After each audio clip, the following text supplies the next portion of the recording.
Hello, and welcome to the season 2 finale of Power Play. I cannot tell you how fast this show has gone for me. I cannot believe we've got 19 episodes under the belt. We're about to go into the 20th episode. It's just like it flies. And thank you all for joining us. And I'm Rick Budd, your game master, and these lovely people here are Caitlin Bruder, who plays Benny Beckett, and Omar Najam, who plays Vion Vigor, and B. Zelda, who plays Ulez Gali, and Sam Delev, who still plays Cadrax. We love you, Sam. I want to, as usual, throw a special thanks out to Jake and Lauren and all the mods and everybody at QueueTimes. We could not do what we do if you did not do what you do, and you do what you do so well.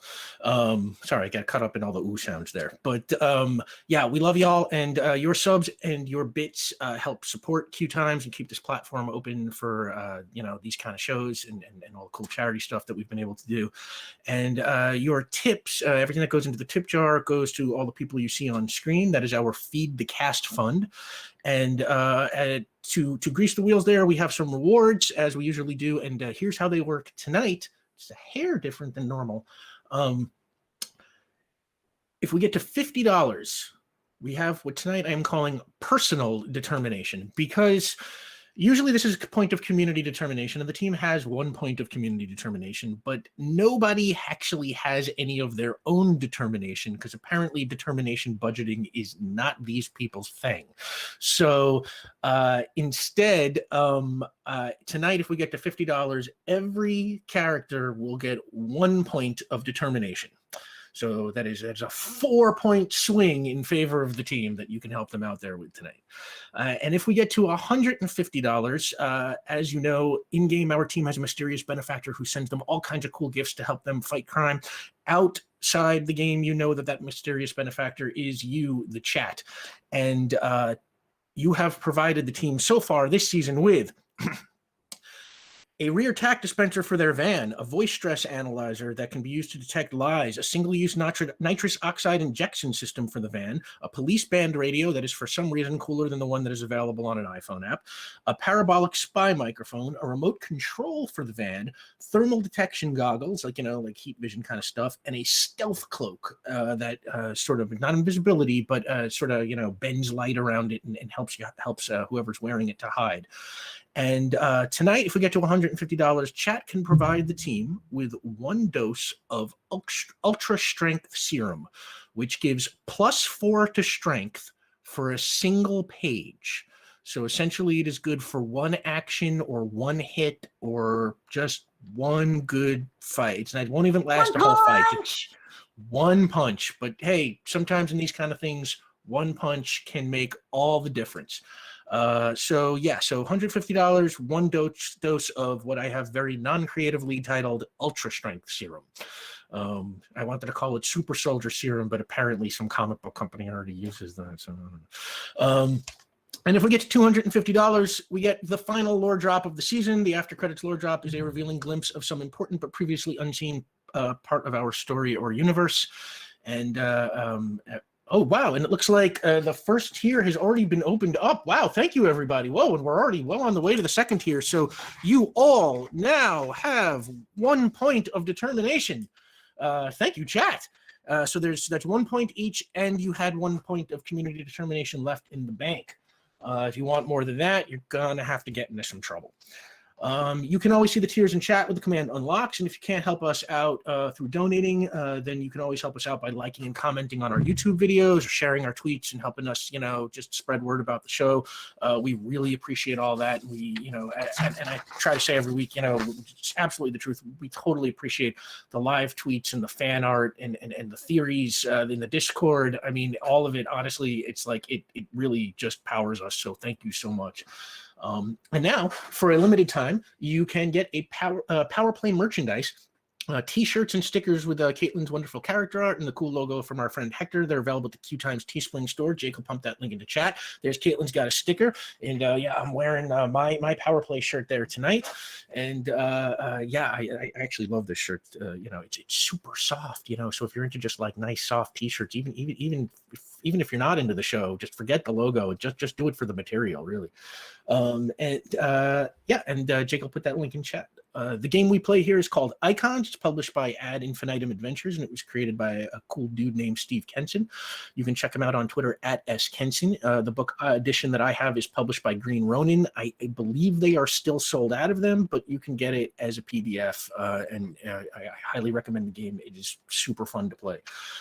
You can follow the show at Power Play RPG on Twitter and Instagram. Power Play is now also available as a podcast, so you can check that out if you are among the podcast inclined. It is available wherever fine pods are casted.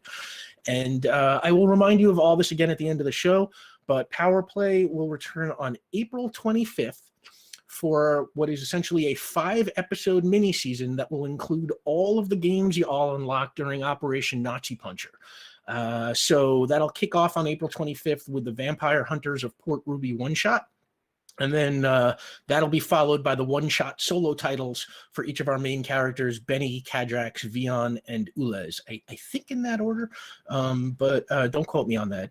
And I think Season 3 will start on June 6th, but you know, there's a lot of time between now and then, so watch Power Play RPG on Twitter for final confirmation of that, or, you know, I'll revisit that during the one-shots. So yeah, Season 3, June 6th, and thank you all so much for making a Season 3 worthwhile for us. You know, we're just having a blast here, and you know, and having people to share it with just kind of, yeah, makes it just that much more special. So that is the announcements. Time for the season finale of Power Play.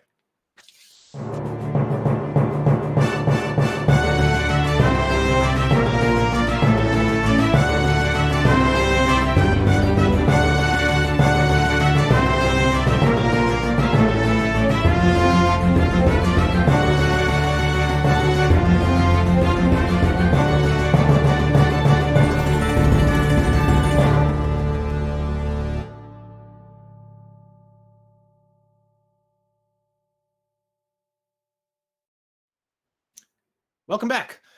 So, previously on Power Play. After Kadrax came back from the dead, the team was contacted by one of Harmon Keeler's clones, who tried to tell them that Harmon needed help and convey some sort of message that had something to do with something about a glass tower. But before he could finish, he was snatched up by the teleporting agents of the Solidarity. Only this time, Ulez had the tracker that they got from Molly Darnell, and the team was able to follow those teleporters to their landing site.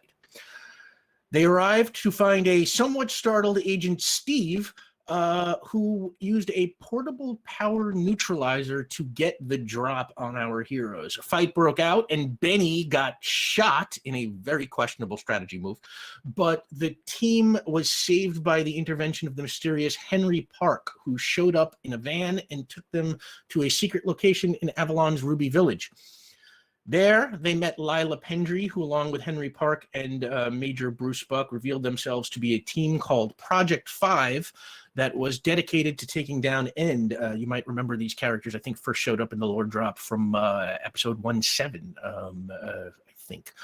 And at that office, Lila explained the history of End, which turned out to be a direct outgrowth of the Solidarity of Man. And she explained the prophecy that foretold how Benny, Ulez, Vion, and Kadrax would be the ones to finally destroy it all.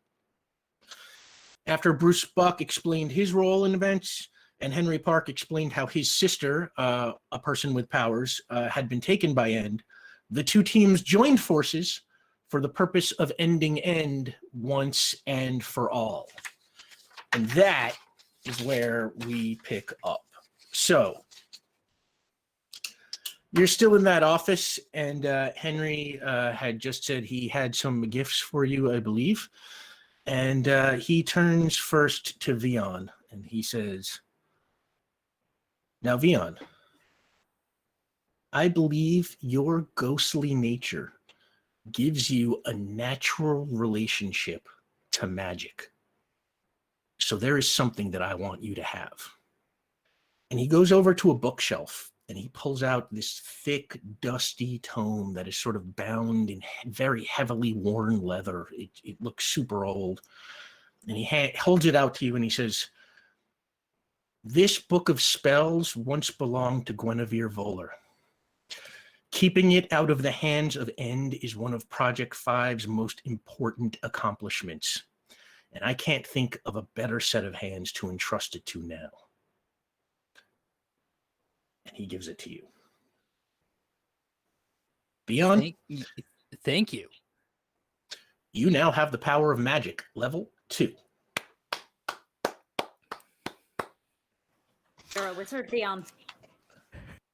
Oh my god, yeah, you're a wizard, Dion. The power of magic, just so everyone knows in this game, is the ability he can copy absolutely any superpower that is available in the game at level 2 with 1 round of preparation to cast his spell. Oh, wow, and it looks like we have unlocked the 2nd tier. Whoa, thank you, everybody. So, yeah, you now get the 1 dose of Ultra Strength Serum, which I will make sure gets to you before you need it tonight. Thank you so much, everybody. Is it a liquid form? Is it like a needle? Is it like a drink? Is it like a tablet? Is it like a plant? What is it? Fancy EpiPen. Is it really? Let's say it's a drink. It's a consumable like that. Because just to break the steroid analogy there. Yeah. It's more like a potion, like all of that. And Henry gives you the book to thumb through, and then he turns to Ulez. "I've got something for you too." Oh, I don't have anything for you. Oh no, that's okay. Yeah. And he walks over to a table and he picks up a glass case, and he opens it, and he reaches in and he pulls out what almost looks like a very teeny tiny microchip that is attached to sort of like, a very small, like almost like USB port, kind of looks like that, but smaller. And he holds it out to you and he says, "If you install this in your systems, it'll give you the ability to interface directly with any computer technology merely by touching it." Oh, that is brilliant. You have no idea the challenges that I face trying to interface with the rather less advanced technology that you possess on this planet. I'll bet. Oh my god.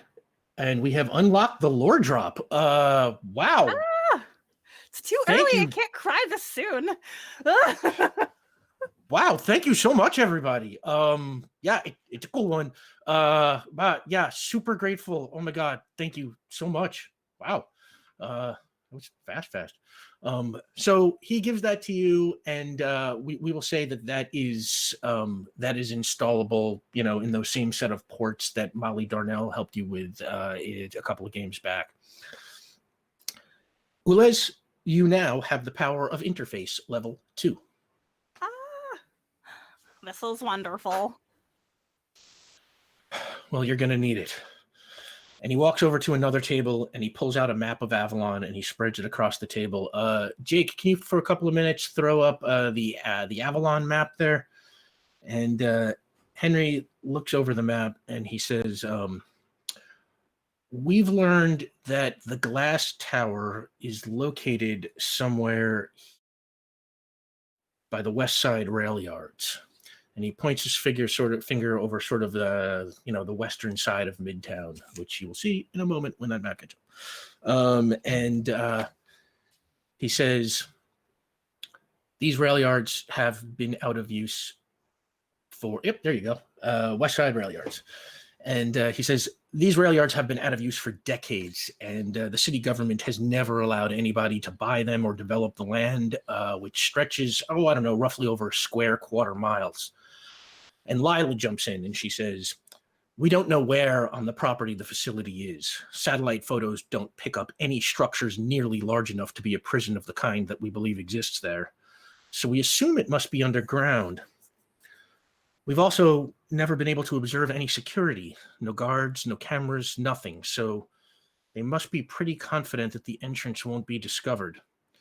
And then Bruce Buck kind of gets to his feet and he says, but if the prophecy is right, and the mere existence of the four of you proves that there's at least something to it, I think if we go there, you'll find the way in. So what do you say? We ready to do this?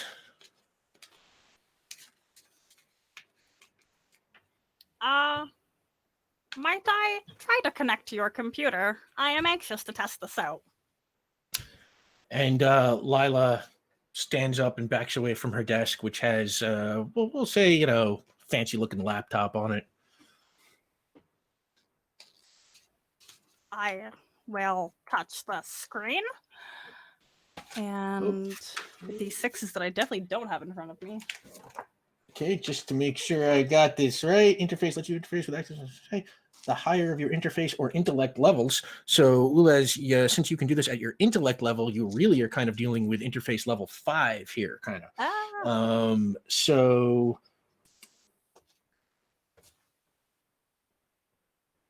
okay, so yeah, make a roll against your intellect.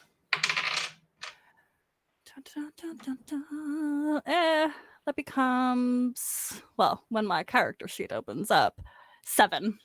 7.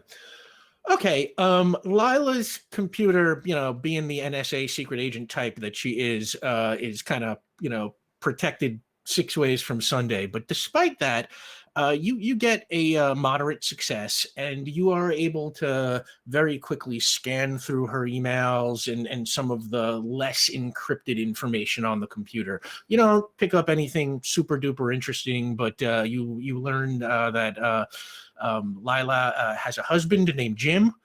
And they are planning to take a vacation to Puerto Rico soon. And some other personal details about her life that's in her, personal non-business related email. And that's about it. Okay, yeah, Ulis will turn back. Vion has told me about Puerto Rico, and I understand it is a great vacation destination. The chip works very well, thank you. Good. And Henry sort of nods, he looks a little nervous, as if, he wasn't quite sure how it would interface with your systems, but he's like, all right. We ready to go?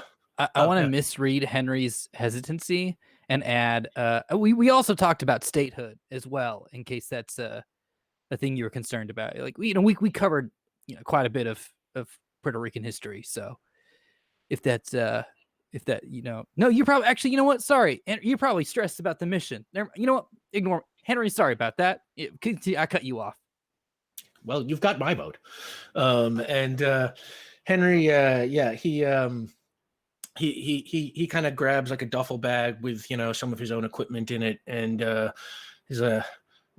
Lila sort of looks at the 4 of you and Henry and Major Buck. Good luck. So, just to make sure that nothing goes to waste, you don't zip directly over to the West Side Rail Yards. Henry takes you back down. He gets you back into his van, and he gives you a lift back out to Vion's place where your van is parked so that you can quickly gather all this cool equipment that your mysterious benefactor has given you because, well, frankly, it could come in handy. So you now have whatever from the equipment is portable and that you think you would want to take with you. And I got that list here. And then there's a ride back up to the west side of Avalon. Anything y'all want to talk about or plan or think about while you're on the ride? So it's probably underground, which means Cadrax can probably find it. Mm-hmm. So what do we do then? Are we running in headlong, or are we gonna be sneaky? Are we gonna? Do we have access? Oh, no, Cadrax, please. This is absolutely your area of expertise. Well, I imagine it's there too, a bit more. At least in the geolocational sense, but I imagine they have some means of easily facilitated access. People do come and go. This should only be so hard to enter. And I understand that Port Ruby has a very comprehensive set of subterranean tunnels, only some of which are currently in use in transportation. Ah. If we are looking for a possible means of entrance and egress, that would be the most intuitive approach. I really want to crack open this magic book. I'm kind of vibrating right now. That Sure. We should said, try it. Clearly, we uh, should try it before we get there. Obviously, we should. I'm gonna I'm gonna flip through. I'm gonna find. I mean, I just scrolled. I just found a mimicry. Kind of want to try out some animal mimicry, maybe, or something. But Very cool. but in terms of our specific plan, oh yeah, well, I might be able to talk to dog possibly. I mean, this opens up a whole. This is a lot. Yeah. We'll see if I'm good at it, but this is a lot. I will say though, not to bring down the mood a little bit in terms of hype, but once we kind of get to the general area, I can just do a good old fashioned traditional post cog and see if we can detect any memories of folks entering or exiting, any sort of thing that you might be able to pick up on, Doc, any like areas or something that seem out of place. But that said, I mean, if I can talk to dog, that's icing on the cake. Thank you, could learn Omar, for your picking the name. power that is going to have to make me learn every single power in the damn book. So thanks, buddy. Yeah, We have a Dog, break coming up. We have a break coming up. It's fine. Dog walks over and just starts like licking the side of your face, Vion. I don't know if I want. I mean, I don't know if I have to. Sorry, this is a side conversation. This is a separate thing. Let's talk. I'm just giddy. All right. All right, so the van pulls up outside the West Side Rail Yards, and Henry hops out and slides it open to let everybody out. And from the outside, from in the street, not much is visible. They are fenced in with a 15-foot construction fence that is identified as belonging to Battle Construction.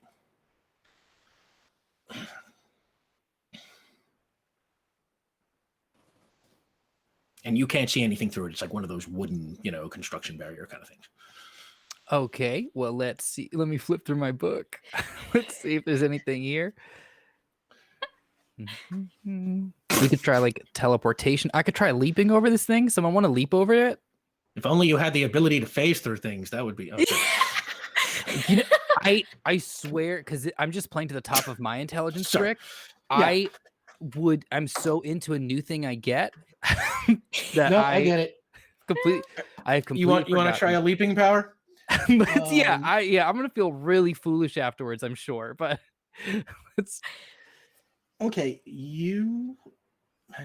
Okay, choose the ability you use to make spell casting tests when you acquire this power, either your magic power level or an attribute, perhaps enhanced by a specialty, most often occult. So pick. Yeah, you can. I mean, I'm guessing you're going to want to pick an attribute here. yes. Once you pick this is set in stone, though. So, I mean, We can phase through that. pardon? Okay. I'm getting a little too ahead of myself. Yeah, you're right, Doc. This is just wood. Yeah, I could just phase through it. okay. So you phase everyone through. I assume you take everyone with you. Yes, but for the sake of time, because I think that I'm gonna get really excited. But I'm still looking through like the book and translating and stuff like that. Okay. Now, just out of curiosity, do you want to pick what you're going to make those magic rolls on now? Oh yeah, sorry. Let's go with occult. No. You can modify it with occult, but you have to pick an attribute. So Attribute. prowess, coordination, strength, intellect, Yeah. awareness, or willpower. So like willpower, or like things that you're gonna. It can be intellect. It can be intellect. That gives you a 6. I think that's good. I've only been playing this game for 2 seasons, but I think the highest number is probably better. Okay. So that means 6? choose your ability used to make And then I spell can casting. add a cult on top of that? Yeah. Perhaps enhanced by a specialty, most often a cult. So yeah, so it can really be, what's your cult? Is it 1 now or 2. +2? Yeah, so it's, we're So just so you're- we're you're- rolling with a +8, I believe. Yeah. Because the unhacked system assumes power levels much higher than what we play at. So it assumes that there isn't necessarily a better between attribute and power level. Well, but also Beautiful, you elegant. have to choose, what you have to do is you have to pick the ability, the level you are trying to get the ability at, and then you're going to have to make a roll against that level. So if you're trying to get, say, flight level 6, now I set the difficulty at 6. If you're trying to get flight level 10, the difficulty becomes 10. So it's like you have a high level, but that will slide depending on what you were trying to get and what power level you were trying to get. You can cast a spell automatically by spending a point of determination. You should probably review these rules. I should probably review these rules. This is incredible. Yeah, this will be very interesting. This is going to be like as versatile now as like Sam's complex task power. This Just is gonna be learning how to cast magic on the way to the underground super prison. No big deal. I imagine that Vion is like phasing everyone through the barrier, but still is like not quite like, all right, here we go. It's like, yeah, you ghost. I'm reading the book. Yeah, and when you get through on the other side, the 4 of you see basically exactly what you were told about. A dilapidated old rail yard. It is filled with old train cars. Most of them all look rusted through. There are bits of track in piles. There's kind of garbage scattered everywhere. It's like it really looks kind of like it's like a dumping ground for train parts. And it, like I said, it's about a square quarter mile, so it's fairly large. From here, if I like pulled out my camera and like used it as like to like zoom, can I get like a better look at things that are further away? Like, do I see any sign of like people, anyone walking around, any movement from where we are? Make a what do we roll for that for? Intellect roll. Intellect. And you can apply your filmmaking. I don't know where my dice box went. Give me one. Okay, this is fun. Someone forgot to bring die to the RPG finale. We put all the die in what we aspire to for our enemies. Okay, here we go. Okay. That's 8. 8. You look around very carefully, but you do not see any signs of life. Okay. Probably good. May I ping? Yeah, go for it.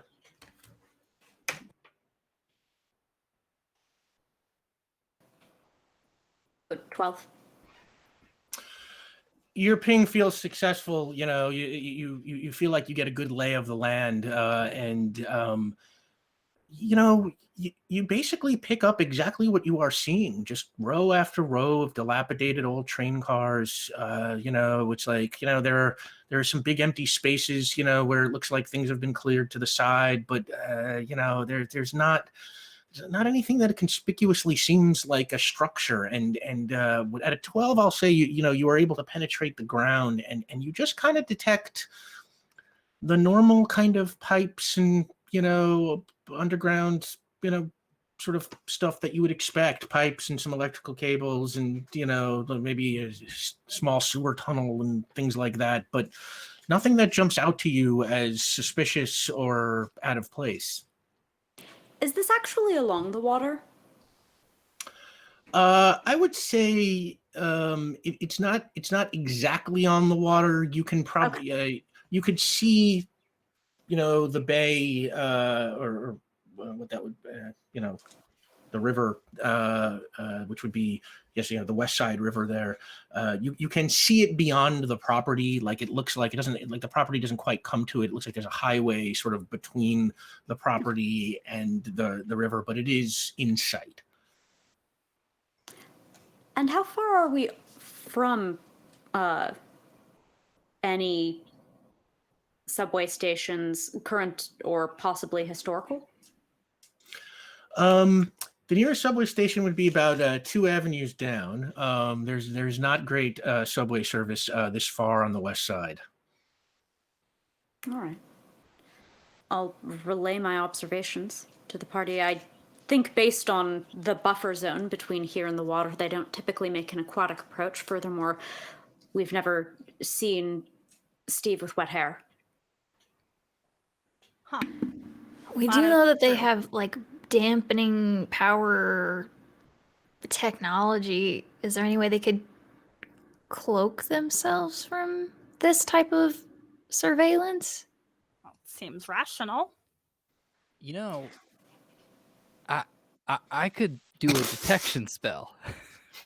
Could you? I'm just glancing through this book here. Whenever you Yeah. see me kind of looking away, folks, it's just because I'm kind of scrolling through this gigantuan list of spells and curses I can do. I can detect one of the following. It looks like I can detect cosmic, emotion, energy, evil, magic, magnetic, power, radiation, or spirit. So maybe they magic cloaked. If I can do magic, who's to say someone else couldn't? Worth checking out. There's also energy, which seems kind of widespread, but I mean, they would need electricity for something, wouldn't they? Possibly. Yes. Or But evil? we're not how sure that it's a disproportionate draw. If anything, Mhm. one might even imagine if you can detect the spirit of living beings, then See, that would this have is- the greatest efficacy. I'm happy I have the book. I'm more happy that I have you, Doc. Because yeah, that makes a lot more sense. Detecting someone's spirit. Yeah, that makes more. Unless it's like the spirit of like someone who's passed away. Do living things? Well, this is complicated. Are there This any book. Mhm. ghosts here? I mean, if they're worried that people have been killed by these guys in this facility, are there any ghosts here?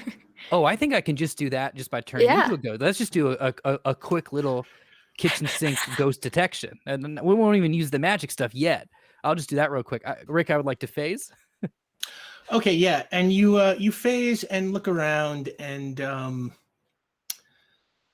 I would say you just see kind of one stray ghost who's dressed in what looks like say like a hard hat. Looks like he's some kind of construction worker or something like that, and he's just sort of walking in a circle over by a pile of let's say rusty train rails. Okay. That I see a ghost over by those rusty train rails. That's just kind of walking in a circle. Hard hat, possibly works Ah. in construction. Should we speak to them and ask them where this glass tower is located? Yeah, let's give it a try. Last time we did it, we talked to a whole town full of ghosts. All right. Excuse us, person. No response. Just keeps kind of walking in a circle. Nah, it's one of those other ghosts, the ones that don't really care about us. Well, we are back to the beginning square. Yeah. Yeah. Rick, how far down did I ping in terms of depth? Perhaps in terms of yards. You're welcome. They're a gruesome form of measurement, but they're pertinent to a couple Give me others. in feet instead of yards. That'd be cool. I mean, I would say, low enough down so that you can detect like sort of pipes and sewer tunnels. If you want to try just, pinging directly into the ground, you can ping again. Well, I just want to know if I got greater than or fewer than 50 to 80 yards, the range of the teleporters. Oh, 50 to 80 yards. I mean, probably not quite that far. I mean, that's pretty deep underground. I don't know that they dig sewers quite that far down. 150 to 240 feet, indeed, one might say. Again, absolutely abysmal form of measurement. But if I had teleportation devices and I were committed to an underground building, that would absolutely be the stealthiest mechanism.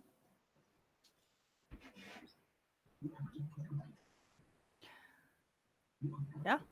Do you want to ping the ground again? I mean, once more with pinging, yes, I Sure. suppose.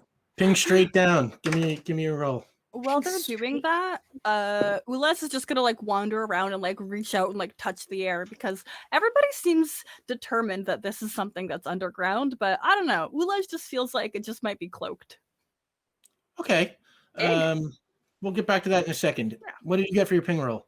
Hey, maybe it floats. That'd be even just like you do that and there's nothing, and then just like 20 feet up, there's everything, and then a bird like smacks into it, and that's how you know. There'd be so many dead birds. Like Windexing these poor birds. Yeah. That was an 11. An 11. Yeah. That's a success. That's a at least a major success. I'll call that a massive success, actually. And you ping straight down, and like I said, it's the same stuff that you detected before, kind of just the normal things that you would expect to find underground. And then as far down as your ping will go, it's just dirt and bedrock under there. What direction do those sewer pipes go? They have to have toilets. And I bet they are not doing some kind of in-ground thing. Sewer pipes, they are running, there are actually a few of them, and they are running, let's say, north-south for the most part.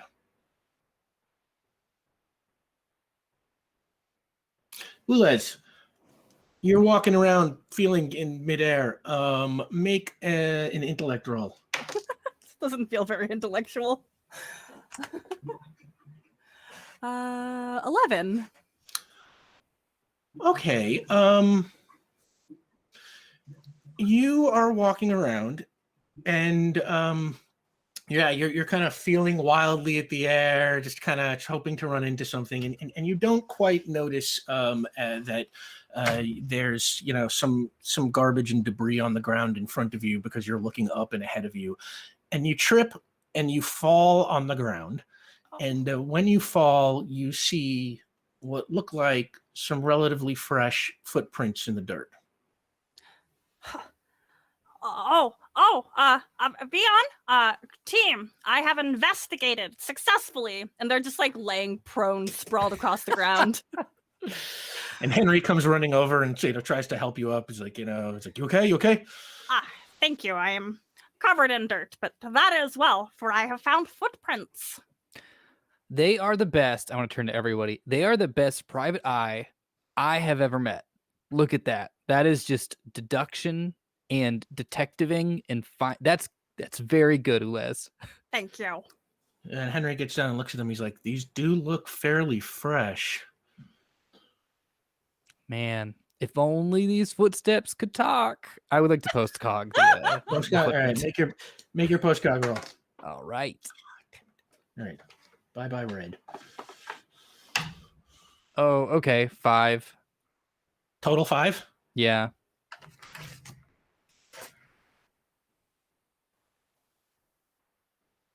I mean, okay, that's a moderate success. So what I'll say is, you're broadcasting? Yes.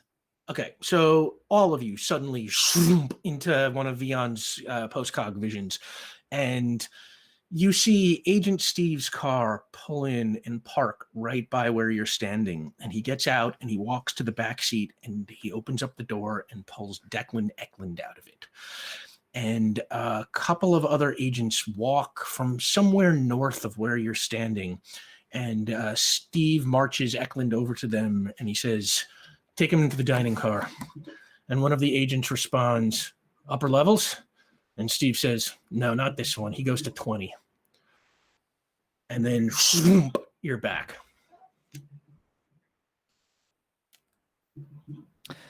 Okay. Well, That was kind of informative. yeah. And Henry's just standing there going, what the hell was that? Are there cars here? Train cars here? Yeah. Like I said, there are a bunch of old rusted train cars kind of scattered all over the place. And Henry sort of looks at you, and he's sort of just like, "Did you hear something about a dining car?" Yes. Yeah, we heard that. All Maybe we right. should- I think I'll cast detection. Yeah. Okay. We're gonna have to get good at using this.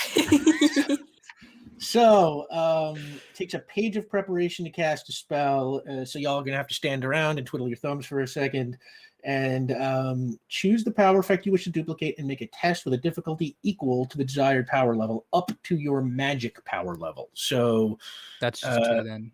that is just 2. So you're rolling for 2. So that'll make it a pretty easy difficulty for you. But you are rolling your intellect, so you should be able to get this. Yeah, I think you're gonna get it.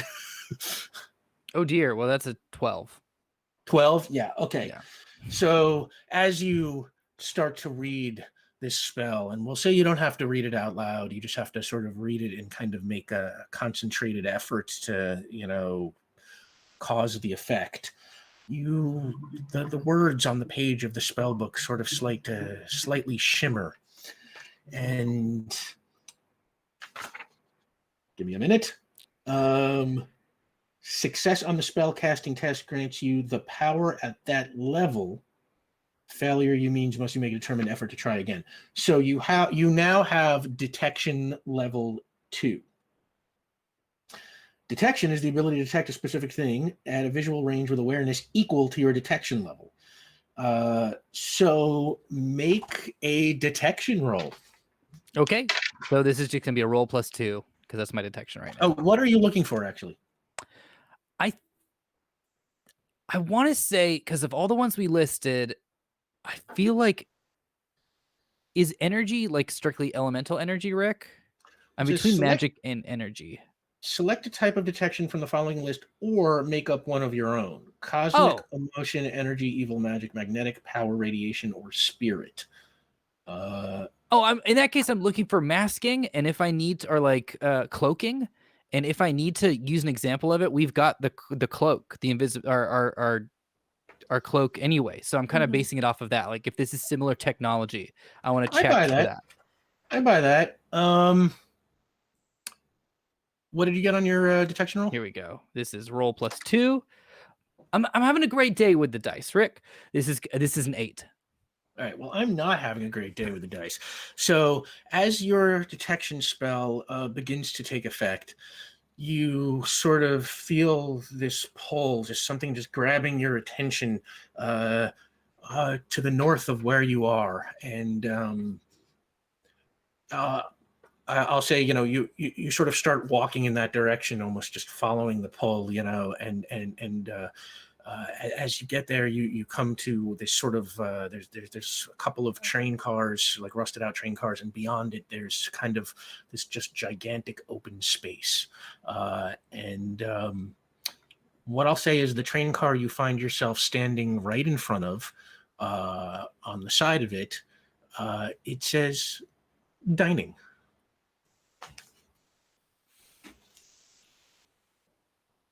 Okay. Well, found the dining car. I'm gonna say this a little quietly because if we're really close to the building, I don't want to shout. Uh-huh. I would not eat here. It does not seem very green. And Henry sort of, well, maybe we should check it out. And he kind of pulls his gun and he walks up the stairs. And the dining car, just like everything else, it's kind of old and rusty. Is anybody going with Henry inside? Yeah, I'll go. I'll ghost yes, though, I as long will. as he's opening the door. I don't want Yeah. the fragile human to go in and as the entry fragger. No, absolutely not. Okay, so you're all going. Okay. I got that right. Okay. So yeah, it's just another rusty old rail car. You would guess maybe from somewhere in, the 1960s or early 70s or something. And it has kind of extra large windows, presumably so that the diners could watch the landscape as they ate.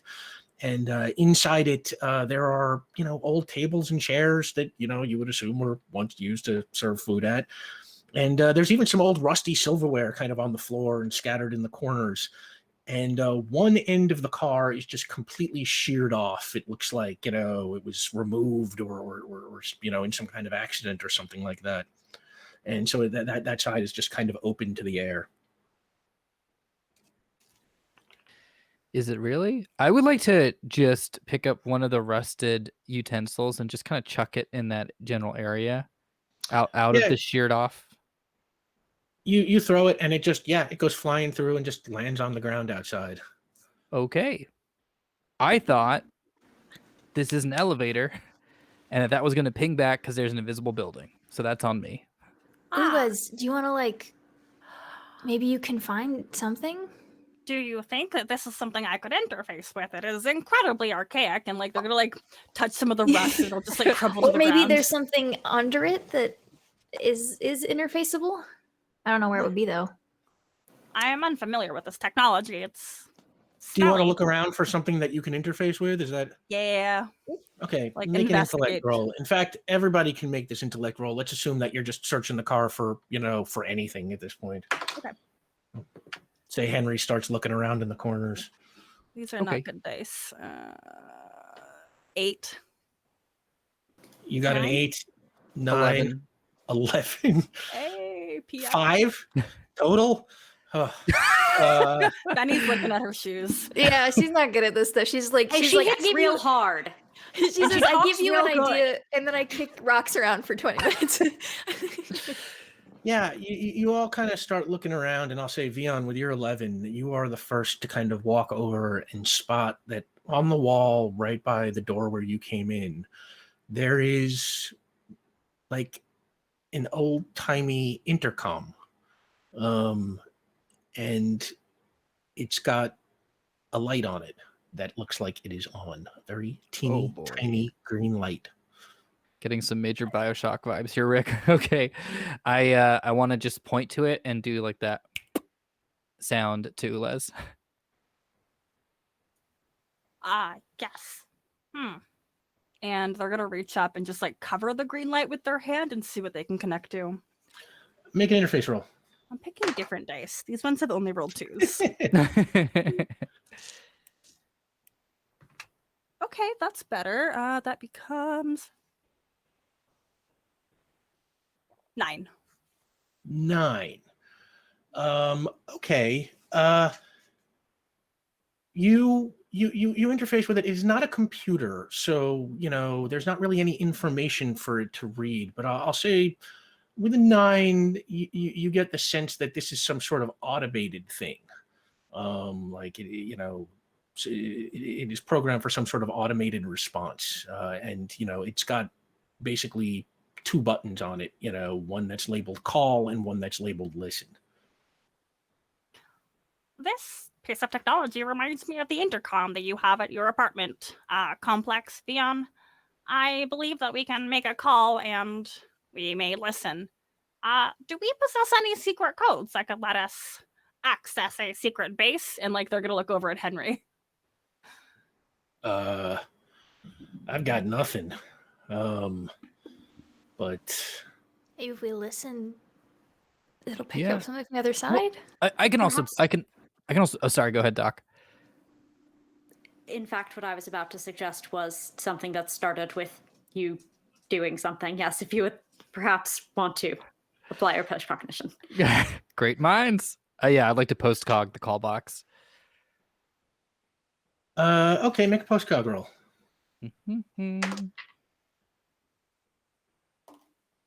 Okay, 5. Okay, at a 5, you see a guy in a suit. If I had to cast him, I would say he's played by, let's say,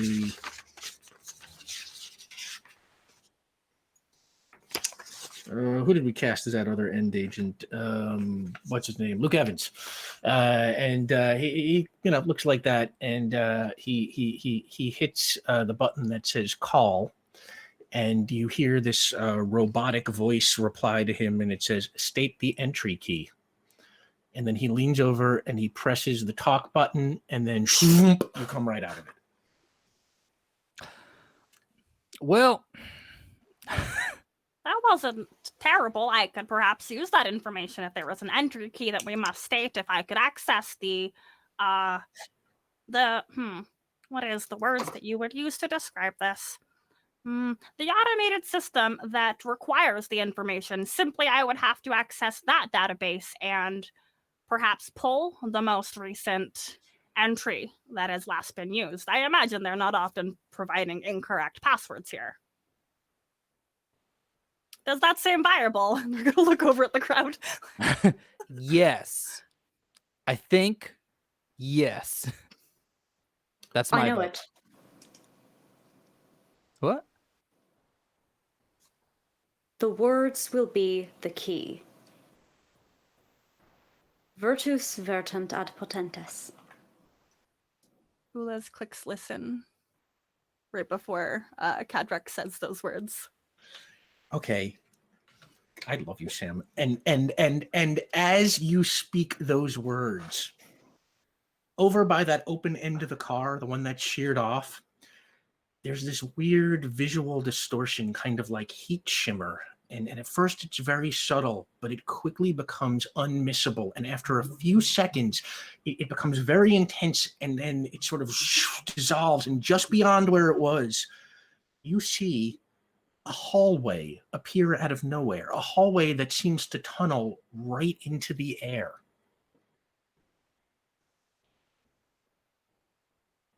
Well, I was not there before. Yeah, and Henry's just kind of like, what the hell? And he kind of like looks around at it, and he's like, this completely defies physics. It has no back. Didn't you just give him a book of magic? Yeah, I got it. And as you say that, Doc, I want to give you a high five for figuring out the riddle. She told us. I'll point to your book. Dang, good memory. Good memory. And in a way, you were born yesterday, so this is really incredible, you know? Truly. Are we ready? I'm very excited to step upon this platform which defies the reality of Henry. Yeah, and Henry, he looks at it, he's like, all right, you know what? I'm going to send a message to the major and have him show up here and watch this entrance if we're going in. I'd like to have someone watching our back. He's like, all right, he should be here soon. And he kind of holds his gun up again. And he's like, what are we doing here? Are we just going in? Should we be stealthy? Probably. Yeah, Kadrex, probably. may we defer to your expertise? Control talk- where possible. Okay. Destruction only when necessary. We have the cloak. And perhaps we can use the thermal detection to get some sort of advance warning of anyone else nearby if they show up. Perhaps there's something in your book. Yeah, I mean, I can cast invisibility as well if that's, you know, so we can kind of double up on. And I can certainly mask our footsteps if we take them, and I do just a little ostentatiously float. Just a touch. Just a touch. I just have to. Wow. Just a little. Okay, so what are we doing here? You are going to cast invisibility on yourself. And Yeah. one of you is going to use the stealth blanket. And then what about And the rest of us? Kadrex. Yeah. And Henry sort of, you know, all right, well, that takes care of two of us. He kind of looks in the tunnels. Doesn't really look like there are a lot of options here. He looks down. I'm wearing a suit. Maybe I can just pretend to be one of them or something. Yeah, that's a good idea. There was a movie called Star Wars that Vion and I watched not too long ago. And there was a moment where the stormtroopers, they dressed up like stormtroopers, and they brought the allies or the enemies who were just dressed as is. Would you like to bring me in like I am an enemy? And Henry like sort of nods. He's like, the old Wookiee prisoner gag. Yes. I like the way you think, Ulez. All right. I want Where to give was a this? 2. I want to give it 2 thumbs up because 1 is we're pretending, but 2 is we're having fun. Yes. I mean, we are also pretending in this moment, but it is. Okay, Ulez and Henry are going to go in normal. Henry's going to pretend to, keep Ulez prisoner. Vion, do you want to try casting your spell first? So first, you got to make your magic roll to see if you can get invisibility. Okay, so this is a roll plus 8. Okay. Let's see, 8 plus 6. I'm trying to remember exactly what that is. I think it's 14, right? So yeah, we're chilling, we're rolling, we're good. All right, so you'll get your invisibility, and now you have to make. You'll get your invisibility at level 2. Mhm. So invisibility makes you, along with anything you are wearing, carrying, unable to be seen. Sound, scent, heavy rain, and similar methods can still give away your presence and location. When something might detect you, use your invisibility level for the test to avoid notice. As long as your location remains unknown, opponents cannot target you with direct attacks. Indirect attacks like burst normally affect you, blah, blah, blah, blah, blah, blah. So for now, you are invisible, but when something or someone passes by, you are going to have to make a test against level 2 to see if you stay invisible. Who's taking the invisibility? Who's taking the stealth blanket? Am I?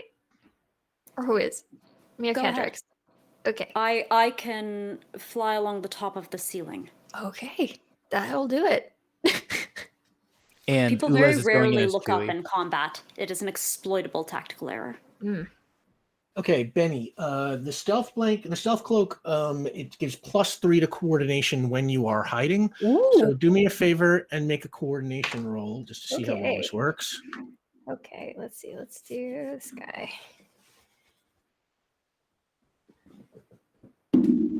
Oh, come on, man. 9? 9.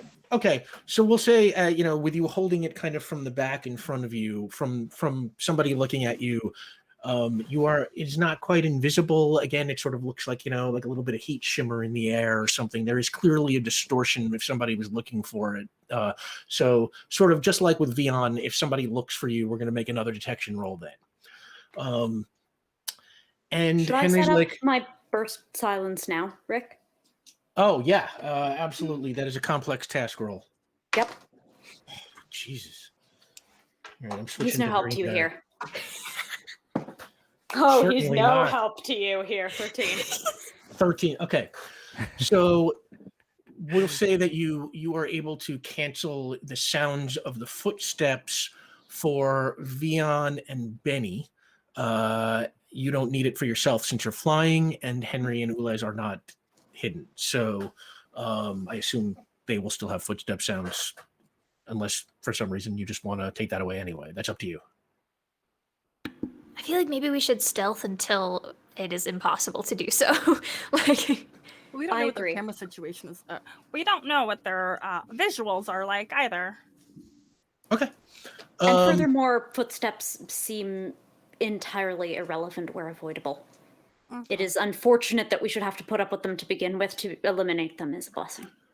All right. At that level, everybody's footsteps will stay silent. I'm going to say that, you need a little bit of concentration to maintain this. So if something happens, if combat breaks out, the illusion might be broken. But Henry kind of buttons his shirt and straightens his tie, and he turns to you. So do I look like a secret agent?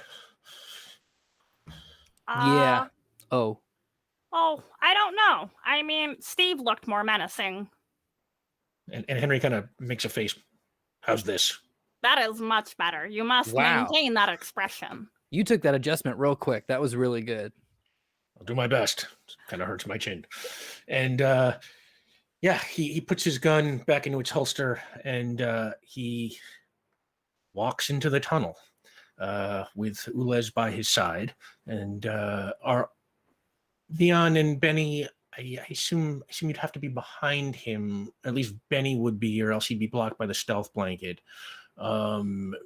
And Kadrax, you are flying sort of over the group, is what I'm guessing, or... I think maybe a little bit to the front of, so that if there's a need to suddenly signal a stop, we'd be able to. Sure. And the tunnel is, I would say, fairly large. It is, maybe, I don't know, 20 feet high or so, and, 30 feet across. It's kind of, it's sort of, semicircular shaped. And, you are walking through it. And it's all smooth concrete, the walls, the floor, the ceiling, everything kind of looks the same. And for the first 50 or 60 yards, it just goes straight. No turns, no doors, no cameras, no nothing. But eventually, something at the end of the tunnel comes into view. There is a table, and you can see that there are 2 uniformed guards sitting at it, and they are kind of typing and doing something on like a big desktop computer. And so far at this point, they have not seen you. And Henry kind of looks back to you, and he's like,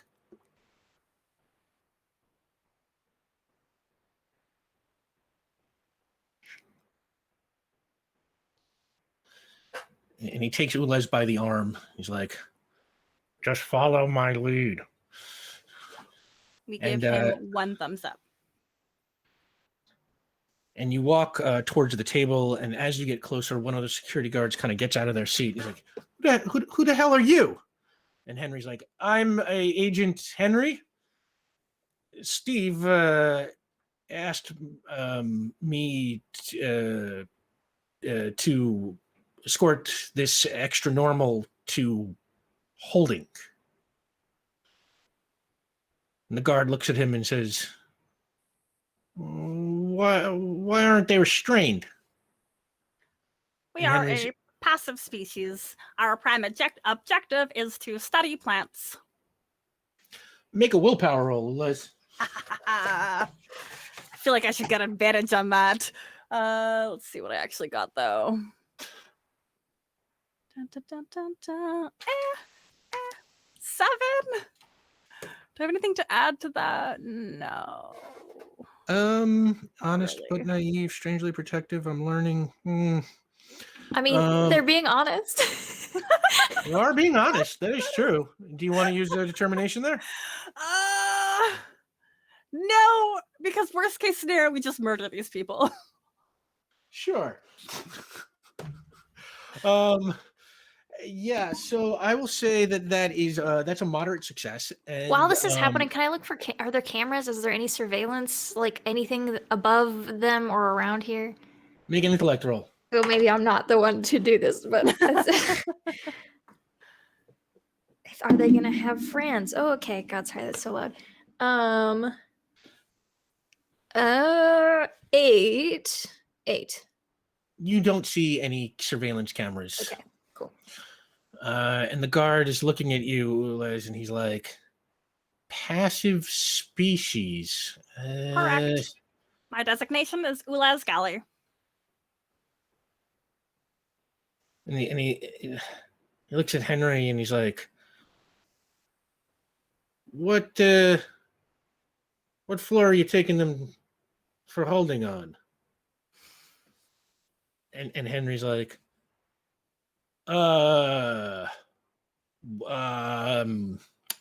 what floor am I taking them for holding Special on? Agent Henry, if our memory processor is correct, you had mentioned that we were designated for a special duty on floor 20.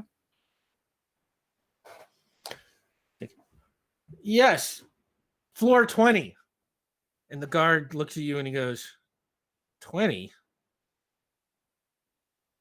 That's science and research. We are very intelligent. Would you like to see an example? We may connect to your, and they're going to look around, to... Make a willpower roll, Liz. Hey, that's a good 6. And what do I have my willpower again? I think I have a 4, so that's a 10. I have a 3. Okay. Well, that's a 9. Okay, science and research. Let me just check that out.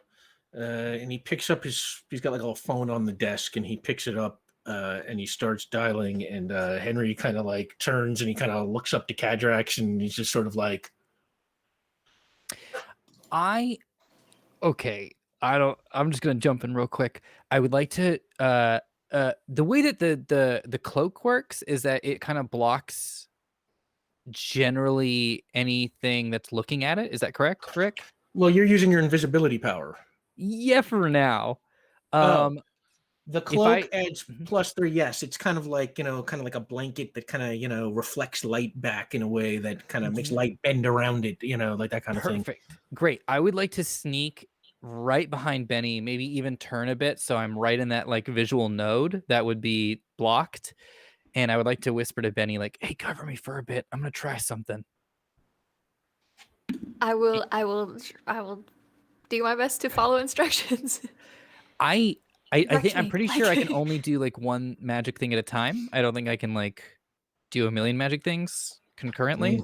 Yeah, one Um, at a time. But I would like to, because now we're getting into like talking to other people, this might get a little tricky.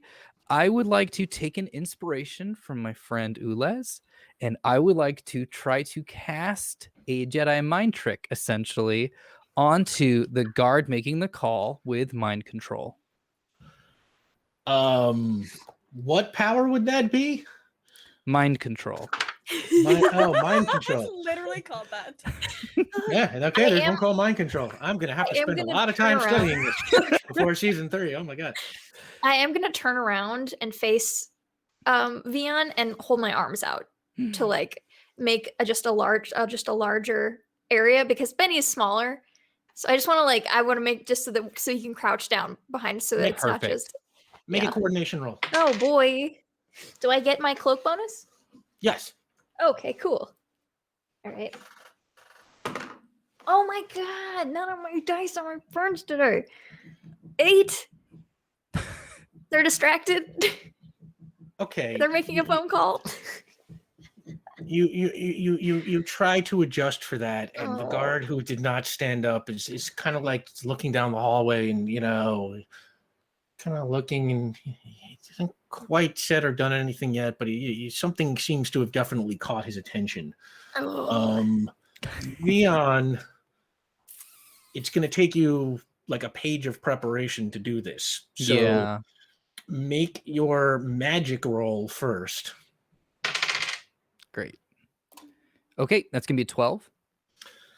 All right, that will get you mind control level 2 after a page of prep. Okay. So we'll come back to you when it's time to try the mind control. But that guard is sort of standing, that guard who is sitting there is kind of looking down the hallway, and he's like, hey, and he taps his friend who's, on the phone. He's like, did you see something there? And friend's like, just hang out. It's ringing. If it's one of those phones where like old school phones, like desk phones where you have like that button you could press to hang up for them. Yeah. How Ulez would know that? We're just gonna blame pop culture. Leon's been showing you a lot of TV. Yeah. So much TV, so much Star Terminator. Wars. Really. Terminator. Yes, thank you. Yeah, they're just gonna like unassumingly reach out and just press that button to disconnect the call. Like stealthily or just Yeah, and he hangs and the guard's just like, what are you doing? I am terminating your phone call. And he kind of reaches into his pocket and he pulls out a pair of cuffs, and he's like, okay, pacifist or not, I want you to strain them. And he holds the cuffs out to Henry. And the other guard gets up and he starts walking walking around the table and slightly down the hall, kind of like looking, squinting. And he's like, oh, I felt like I saw something there. And Henry's sort of standing there with the cuffs, and he's like, and the other guard starts dialing again, and Henry's just, yeah,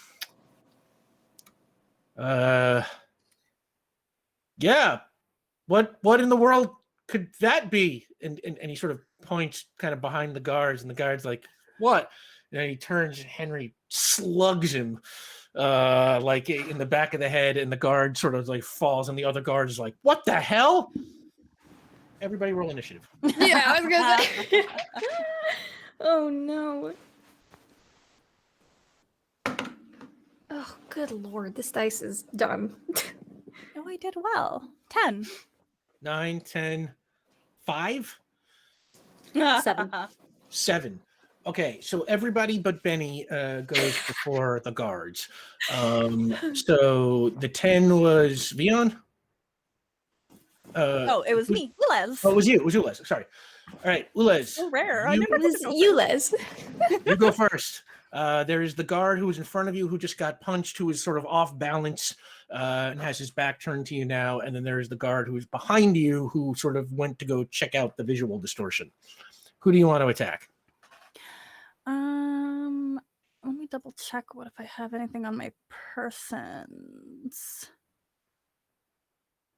I'm gonna do 2 things. One, with handcuffless, I'm just gonna reach forward and like disconnect like the Ethernet cable from the phone, so it's no longer connected to anything. Sure, that's a free move. Thank you. And then with that same hand, they're gonna raise it and use a light blast to damage and siphon some energy. Yeah, okay. You're shooting the guard in front of you. Yeah. Make your light blast roll, which is level 5. Guard. Ooh. 9.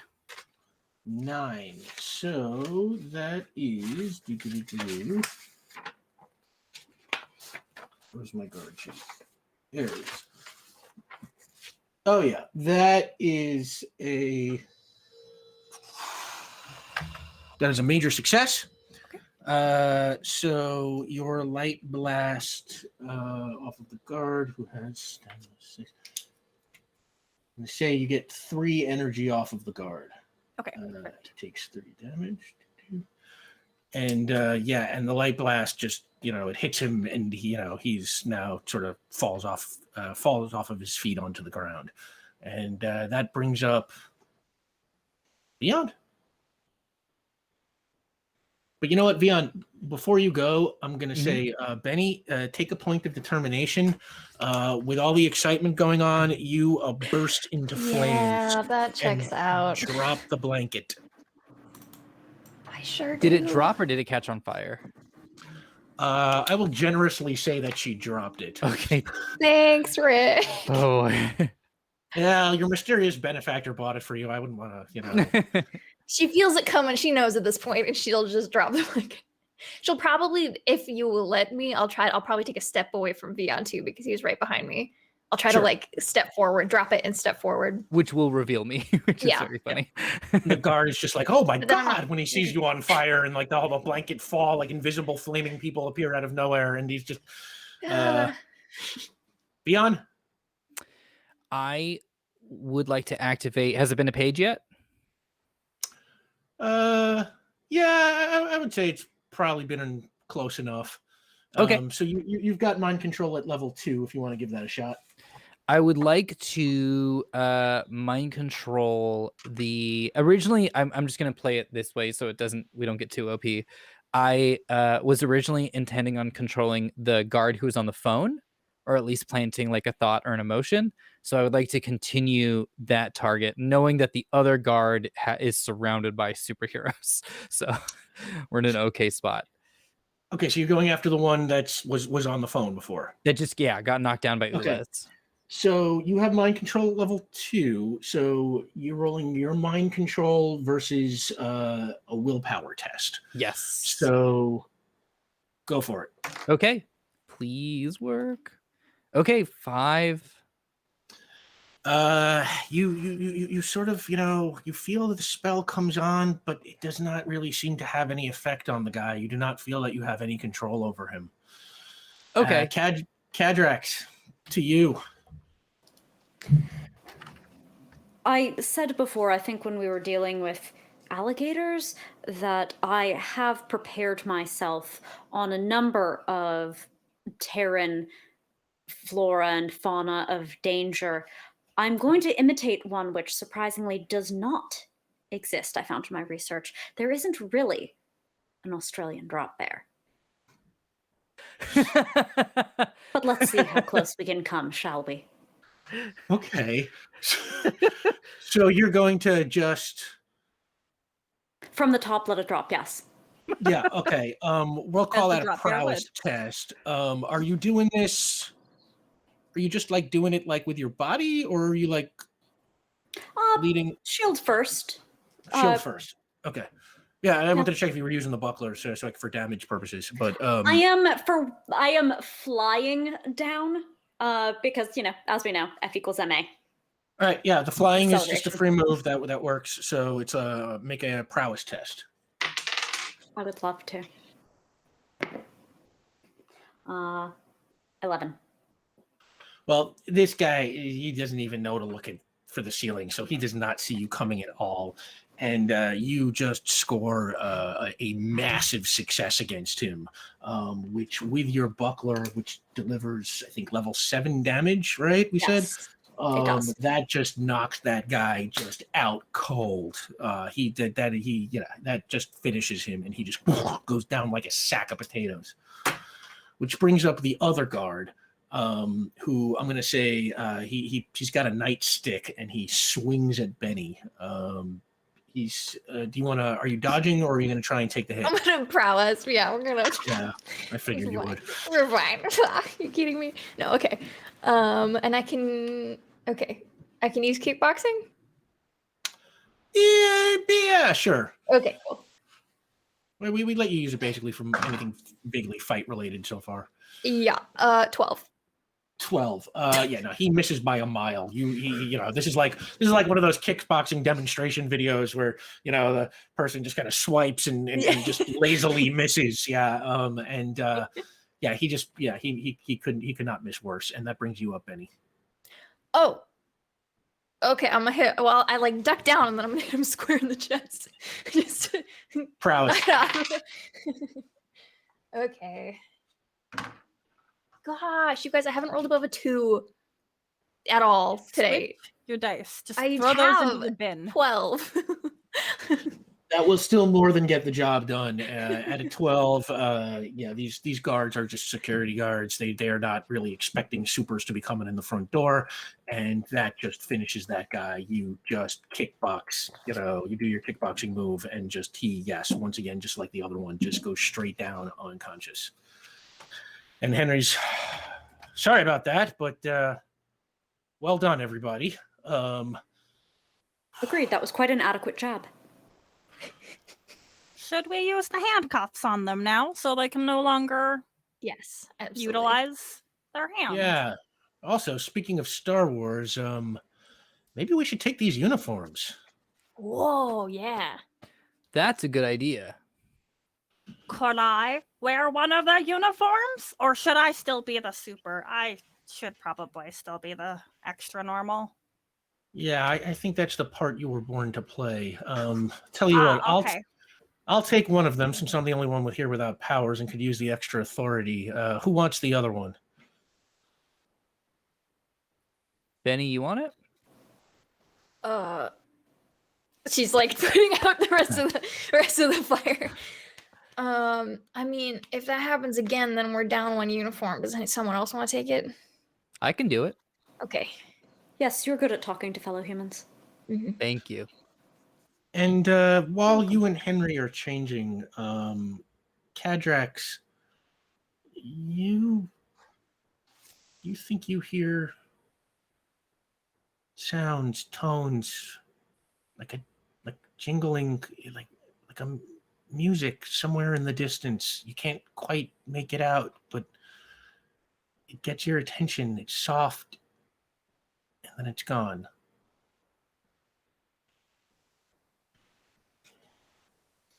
What was that? And What was what?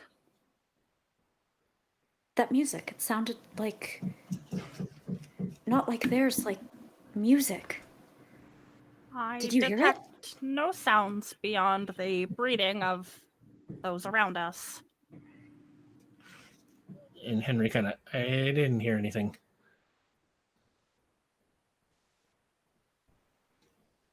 Of course. I must have been mistaken. You have a better relationship with sound than any of us do. I mean, there could have been something that we just couldn't hear. That is viable.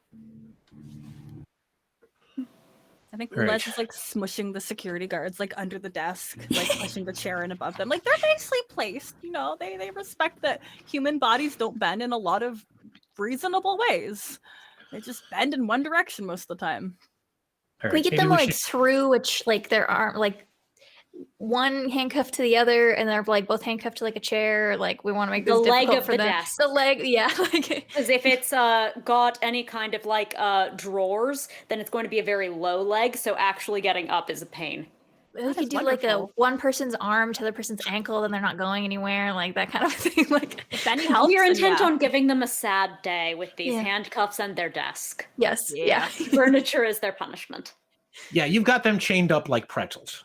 And Henry, yes, finishes putting on the uniform. Do I look like a security guard?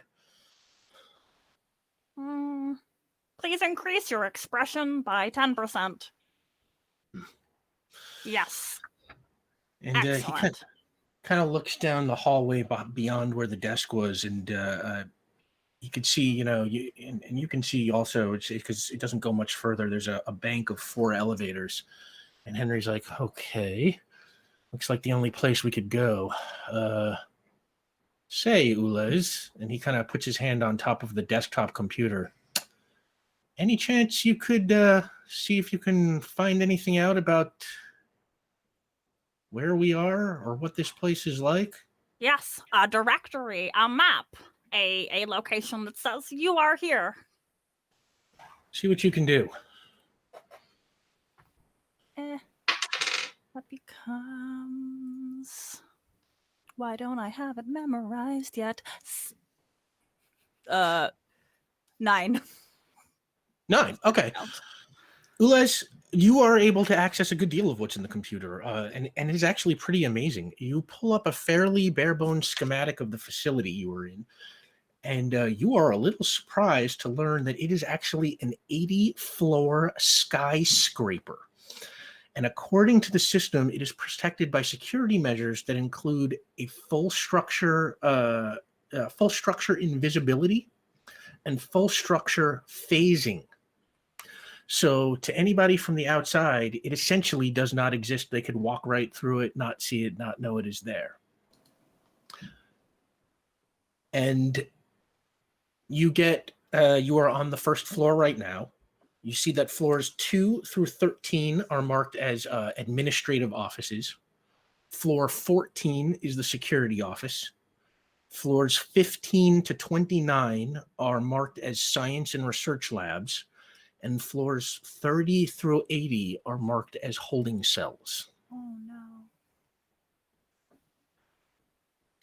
Yeah, they would relay that information pretty much verbatim and then hesitate on, and floor 30 to 80 is the location of the holding cells. That is a rather excessive amount in it.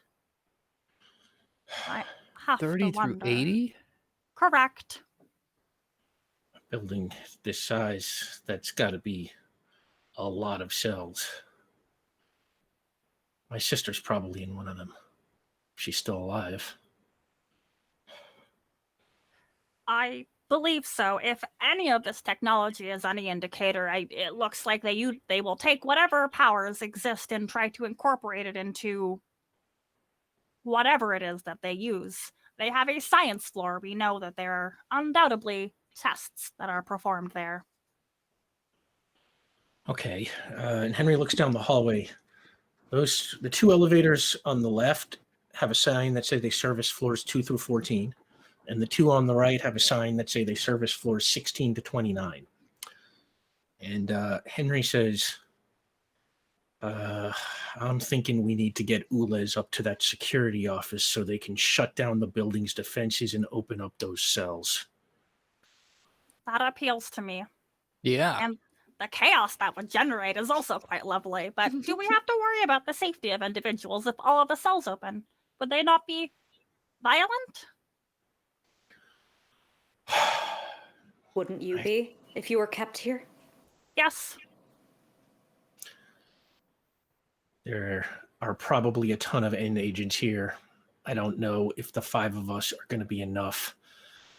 A distraction like that, well, hey, if they're stupid enough to store an army for us in this place, we should try and use it. Plus, none of them deserve to be locked up in there.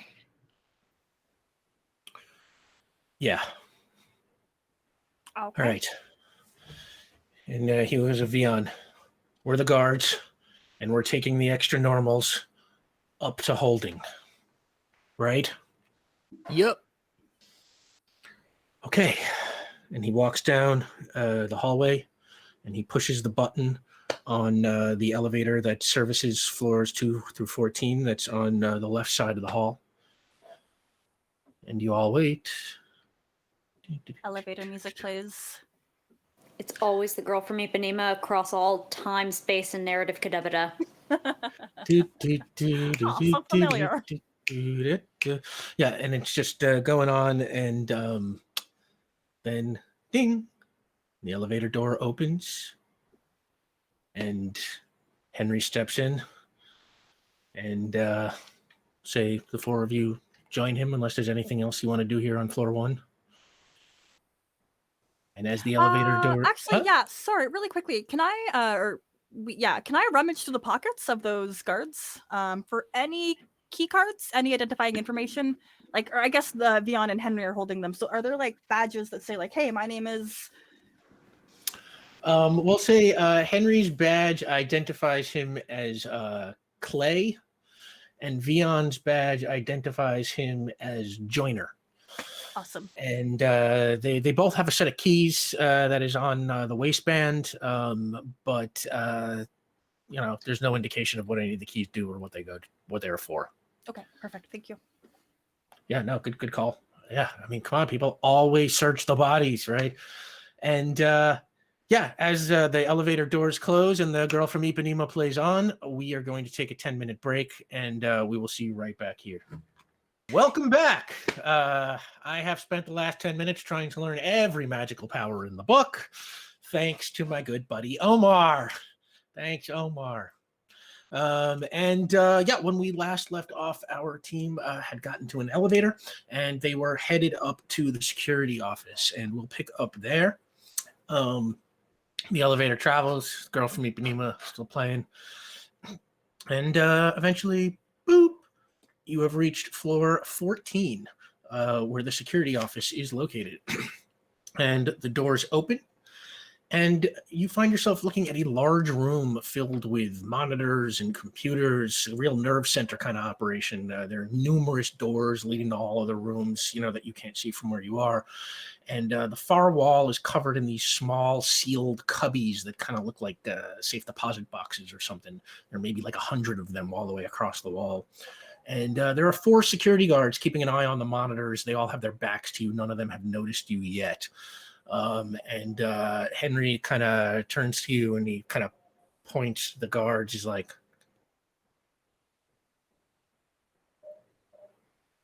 I point predictably.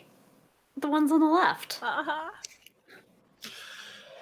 Henry, you kind of... And he kind of pulls his gun.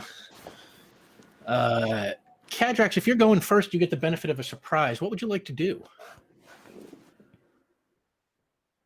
Do you ever get so mad that you hit a motherfucker with another motherfucker? I mean, not me personally. I'm pretty chill, but Good. We should never confess to crimes on the internet. I myself, likewise, have never felt any such way. But just in my heart of hearts, I know they're on roller chairs. Oh God. Sure. Yeah. Oh my God. Okay. You're gonna do a complex task to try and blast one into the I have flight, Rick. I move at like 25 to 30 miles an hour. Flight level 2, yeah, you move About as fast as a horse or a cheetah. About as fast as a horse. Very conservative there with the average speed and not the world record sprint speed, which is 55 miles an hour. You're knocking them with the speed of a horse? I'm not knocking them. Who knocked anybody?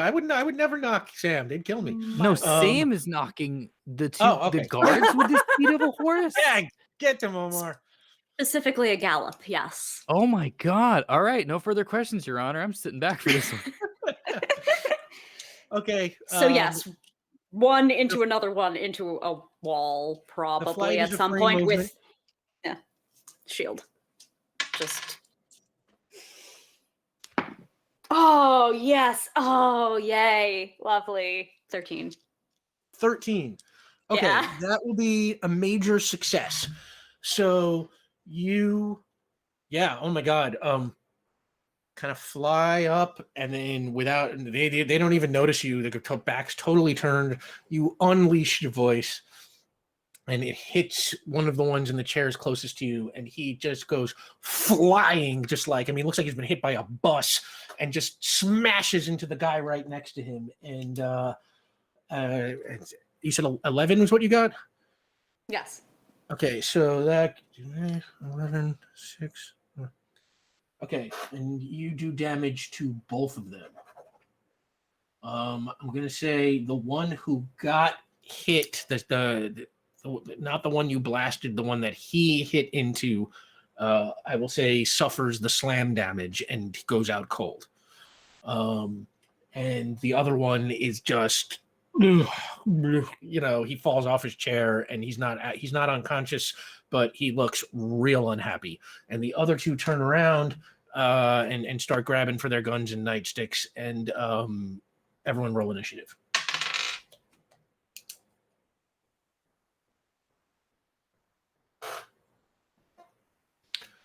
Okay, so Benny got 10, Vion got 6, Ulez got 5, Kadrax at 7. Okay, so that goes Benny, Kadrax, Vion, then the guards, and then Ulez. So Benny, they're reaching for their guns. How close to me are they? I would say you're probably about 20, 25 feet away. Can I get to them and then possibly do a burst? Yeah, you want to like charge them? Yeah. Sure. Movement is free, and I'm going to say, since this is all happening kind of in the heat of the moment, it's like Kadrax blasted them, and as they're getting up and turning around, you start charging across the room. Make your I have to see if I can turn it on first, because otherwise this is gonna be fun. No, it doesn't work. That hasn't happened in a while. Oh, my dice, y'all. Well, I get up there and I don't start on fire. And she does like 2 tries, and then she's just gonna gonna swing. Yeah. Okay, you can swing, but since you are caught unawares by your aura not working, you can't use your kickboxing here. Cool. You Yeah. she's gonna swing. Cool. That's 11. 11. But you still nail that guy right in the chin, and he's got a bit of a glass jaw. And that 11 actually constitutes a massive success, and you knock that dude out with one punch. So there are now 2 of the 4 guards down. One of them is okay, and one of them is already injured and on the ground, and we are up to Kadrax.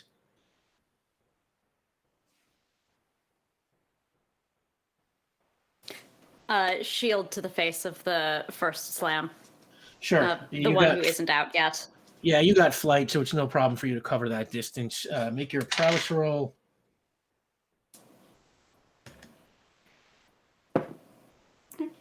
11?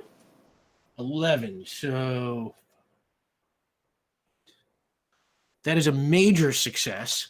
So you deal 7 damage. 7 damage. So yeah, no, you just knocked that guy out. So that just leaves the one on the floor, but it is still Vion's turn. That guy, he's still, he's a little, still disoriented from the first hit he took from Kadrax. So Vion, it's to you. I'm gonna walk up and I'm gonna kneel down and go, we don't gotta fight if you don't want.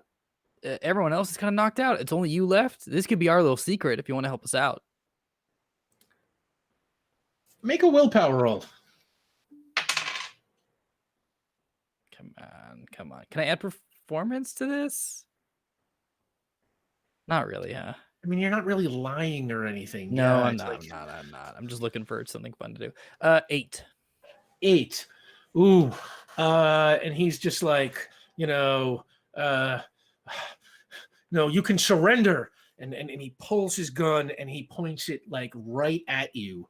And I'll say he pulls the trigger. Vion, how are you dealing with this?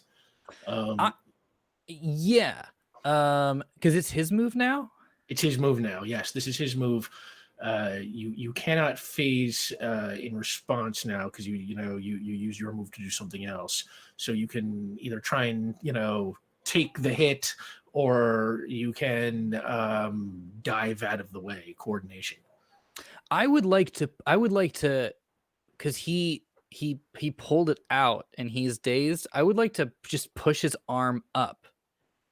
Oh, you're Because gonna try. if I jump out of the way, Okay. who knows where that's gonna go? I just want it to put it up so it kind of blasts the ceiling. Yeah, that's great, man. We'll call that. That is also a coordination roll, and your coordination is what is it? 3. Okay. 3, yeah. Okay, 7. Okay.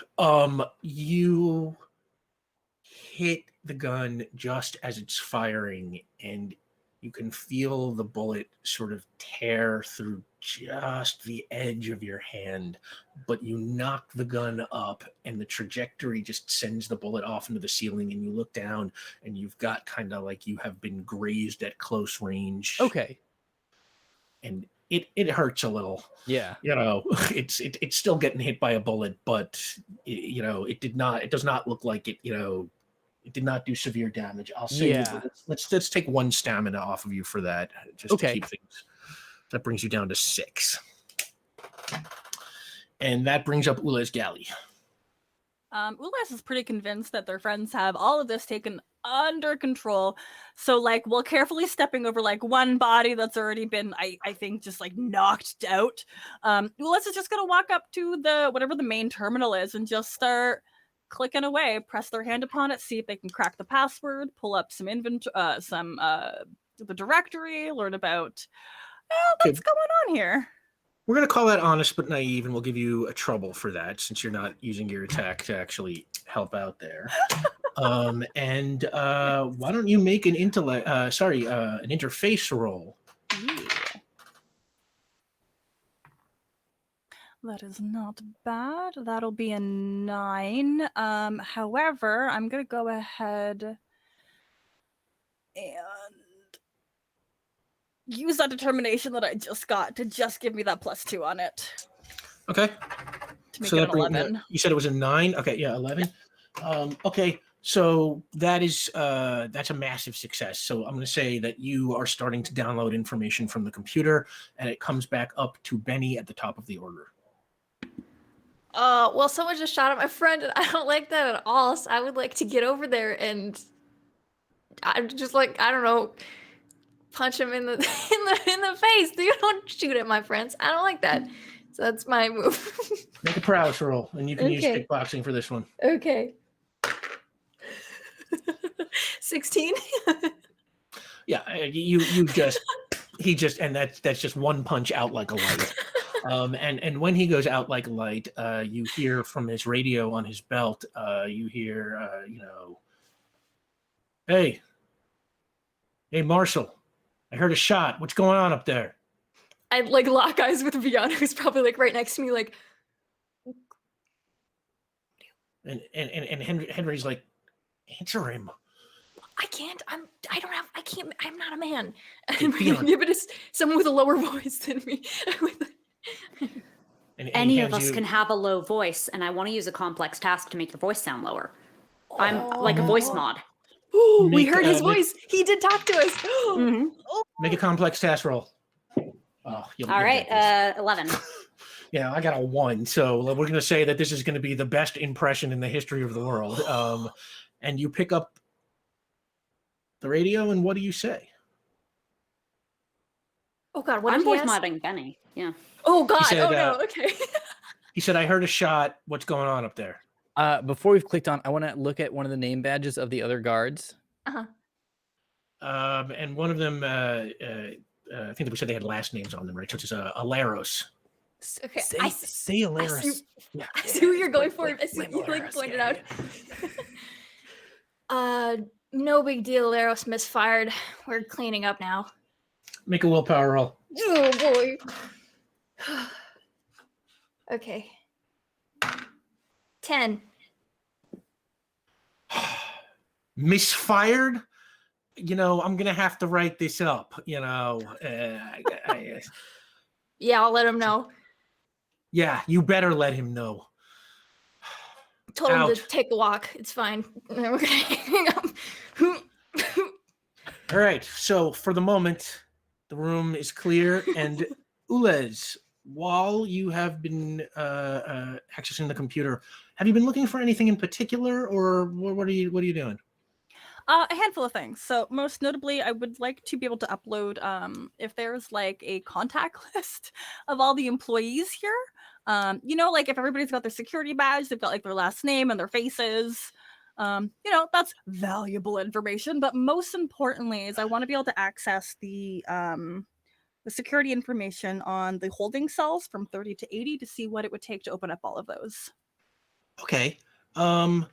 You scored a massive success. So I'm going to say you are downloading the names of all of the security employees that you can find, and you are starting to get the lay of how the security system works for the cells, and and I'll say for a massive success in the building in general. Okay. But I will also say that while you are doing that, Vion, you feel this weird kind of like a pull. Like something you have never felt before, like something where someone is calling to you, and it's coming from the far wall, the one that's covered in all those little boxes. And you walk over towards the wall. Vion, make an intellect roll. Okay. It's going to be an 11. And it pulls you towards along the row, and you start like walking along the rows of the boxes, and then you stop your hand right on the box that's numbered 1947F9. And what do you want to do? Do you want to open it, or? Yeah. Okay. And you open it, and you reach inside, and inside there is this kind of yellow envelope, and it has the letters KS written on the outside of it. Is it a sealed envelope? Yeah.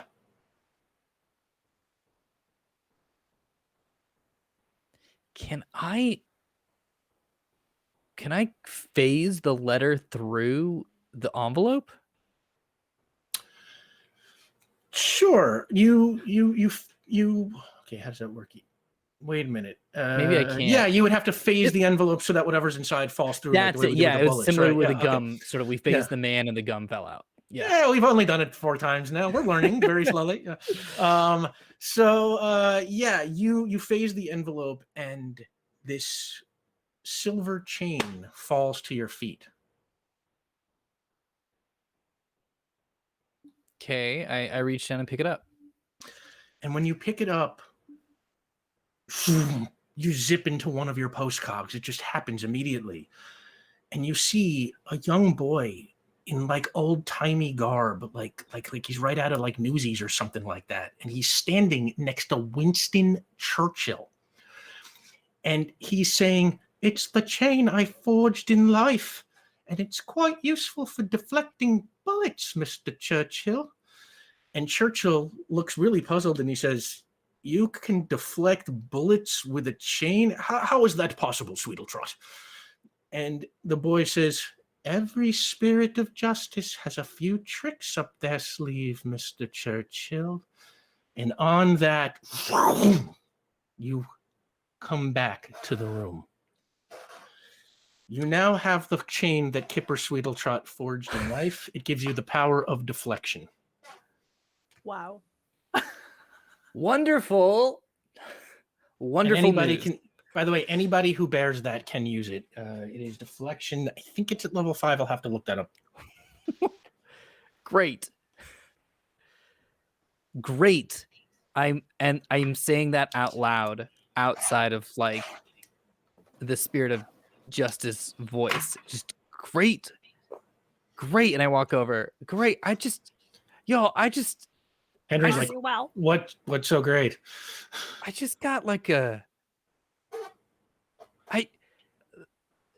thing is, after I died, I was visited by the spirit of justice who sent me on this trip, and it's kind of just been checking in once or twice every so often.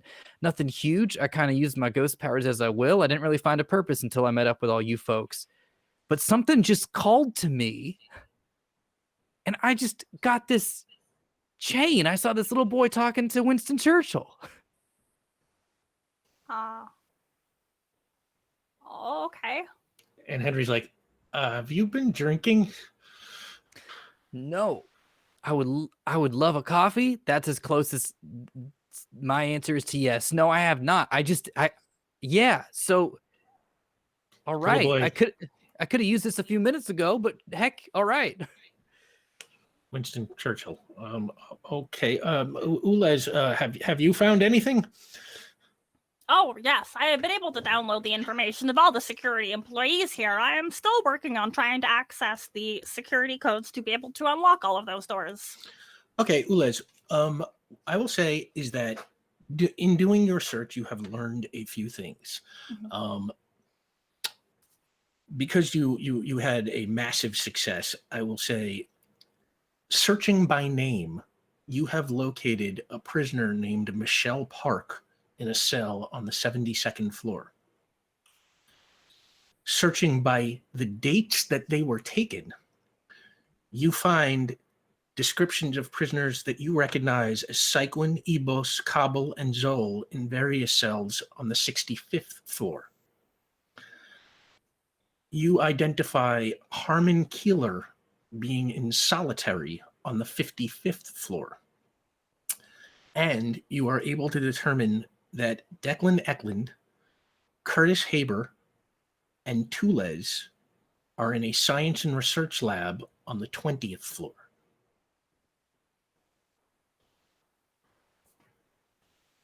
Okay. Henry, I have located the relevant information to determine which floor your sister is located. You had advised She's me here? that, yes, on floor 72. Most notably, and then to Cadrex, the allies that we made when Sunny last attacked us, Ebos and friends, they are located on floor 65, and Harmon is in solitary, which is no surprise based on my understanding of how you perform solitary confinement. He is on floor 52, 55. But most notably, Declan Eklund and Tulez are in the security area on floor 20. No, science and research area. Thank you. That's right. And Henry kind of wipes a tear from his eye. He's like, can you open the cells from here? Give me a moment, please. Make an interface roll. Yeah, I'm afraid. That's a 5. I think it's a +5, right? 10. 10. Yeah, you think you can do it? I believe this is a possibility. Please bear with me. And they're gonna hum the elevator music. Yeah, and everyone's just standing quietly watching you hum the girl from Ipanema. May I look at the security monitors and see if I see Agent Steve? Because there's so many monitors here from the description. Yeah, make an intellect roll. I would love to. Oh no, wait! I would love to punch him in the face. I will make a roll though. Okay, 9. You don't see Steve anywhere, but you do see a monitor where you can see Declan Eklund walking around. He's wearing a lab coat, and he's with another person in a lab coat who you don't recognize. kind of middle-aged guy. If I had to cast him, I would say he's, Orlando Jones. All right. Should we alert our allies, perhaps, to their imminent liberation? I think that would be a wonderful idea. There should be an intercom. Is there an intercom? There are no intercoms to the individual cells. There are intercoms you can see to each floor, and I would say that you probably could guess that they go to like a guard station on each floor. I was thinking of a principle akin to tin cans on a string to more selectively target them. And I just want to put my hand to the wall. So cool. Ooh. Based on the intensity, you could send it up to a particular floor, in effect. So what would you be sending exactly? What I would technically be doing would be resonating the rebar material. No, but I mean like the building. Oh, like Morse code, or I mean, if you can get it to resonate, I mean, you can tell me the level of complexity I'm capable of attempting at a power level 6. I think that would really be I almost said fair and balanced. No, absolutely not. The right thing to do. No, not in this game. Nothing Also is fair balanced. nor balanced, I promise. Oh, good. Then I'm far more. You're unfair and yeah. wildly out of balance. I would not. I would probably be firstly inclined to message the Night Killer team, for want of a better word, because they're the most prepared, and so I'd probably use an intergalactic Morse. Okay, they are on 65. 65, yes. And it said that they were in various cells. So I will say that Ulez is able to Ulez will be able to tell you where each one is as far as location in the building. So which of the 4, Cyclin, Ebos, Kabul, and Zol, do you want to try and reach? Zol, the general. Fair enough. And you're basically just going to try and resonate your voice so that he actually hears you speaking. That's what you're attempting. I do actually, since you suggested it, I do like the idea of using an intergalactic Morse, because there's no way that humans will understand the message if intercepted. Okay, So thank you for that idea. Okay, but if you want to do that idea, I am going to take your point of determination, because we're going to have to retcon that in, because that feels like a pretty major thing for both you and him to suddenly know. Okay, then I'm happy using my voice. Okay. Look, there are traitors that need to be punched, and I'm not getting into enough trouble. Hey, you can always get yourself into more trouble. I am not going to stop you. But, okay. Trying. I'm going to set a fairly, since you're using your raw voice and trying to make him hear words, I'm going to set a fairly high difficulty on this, but go for it. Make a complex task roll. You know what? I'm going to end up having to have needed the determination for this roll anyway, but we'll try. Okay. Not bad. 12. Okay. For 12, that is a moderate success, which means it will work, but it takes an incredible amount of concentration, which takes 2 stamina from you, which was our deal for moderate success. I'm almost dead. Cool. No, just you're so down we to know, 6. just so we know. I was stamina battery, and we haven't refreshed. On the Stamina healing. battery. Yeah, from last session, unless the healing is rolled over between I'm gonna sessions. say I got shot. For honor's sake. Yeah, no, I'm going to say you are all rested up at the beginning of this episode. Okay, cool. Then I'm not almost dead. That is much less panic. Cool. Yeah, no. Okay, yeah, no, I would have warned you about that. Now we'll I assume was- that Okay. we will There's enough assume that in downtime. the privacy of Project 5's office, Ulez had time to heal everybody up and that kind of stuff. So, yeah, so you are just down to 6. Just I should remind everybody that the way Sam's complex tasks work is when they get a moderate success, they accomplish what they want to accomplish, but it takes so much concentration they lose 2 stamina to get it done. Essentially, it's like, they got to really pour themselves into it. I know that I have missed a couple of those this season. I have forgotten to subtract the 2. That is on me, not on Sam, but I will forget no longer, I promise. It might have killed me. It at certain points it could have made a difference, but we'll deal with that another time. We're actually So you start sending a message up the rebar. Let's say, what is it you want to say to General Zoll?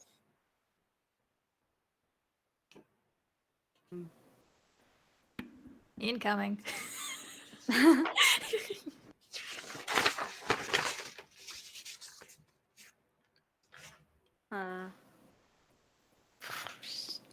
I'm not here for words. The Knight of the Blue and their allies come to liberate you. Stand ready. Okay, and based on your success, as far as you can tell, that message at least made it up to the cell. You have no idea if he is in his cell. You have no idea if he is awake, but your message at least got where you sent it. Ulez, you're going to try and open the cells now? Yes, please. All right. Before you do, Henry says, okay, if this works, they're going to know we're here.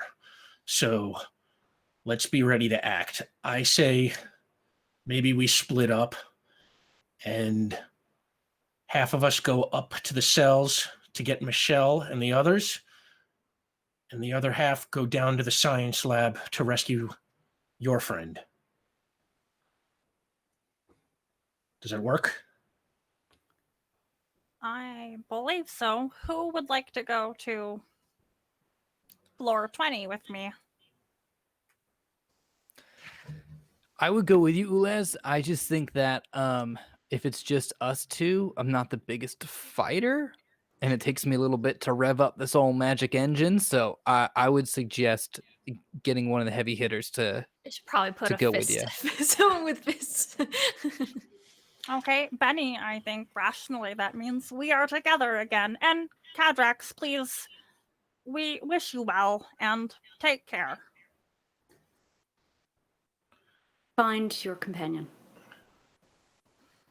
Thank you. All right. We will be reunited again. I go to give Ulez a high five. And I give you my fist for a fist bump.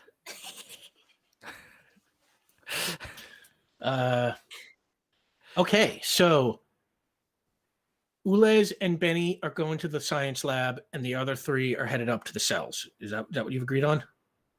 For some horrible reason, yeah. Yeah, like what floor? Why? Like. Well, you don't have to. no. You do not have to take Henry's suggestions. He's not the boss of you. It just. He's not. But my character committed to it, so the player has to figure out how to make this idea work now. Right. What's the range on our earpieces again? It'll say comfortably. Your earpieces cover, like a city block or something at least. So where's that sheet? Oh, here they are.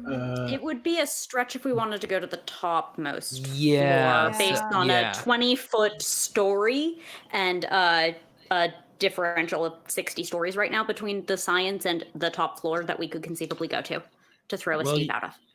You are going, let's see, Michelle Park was on 72, so I assume that is where Henry is going to want to go.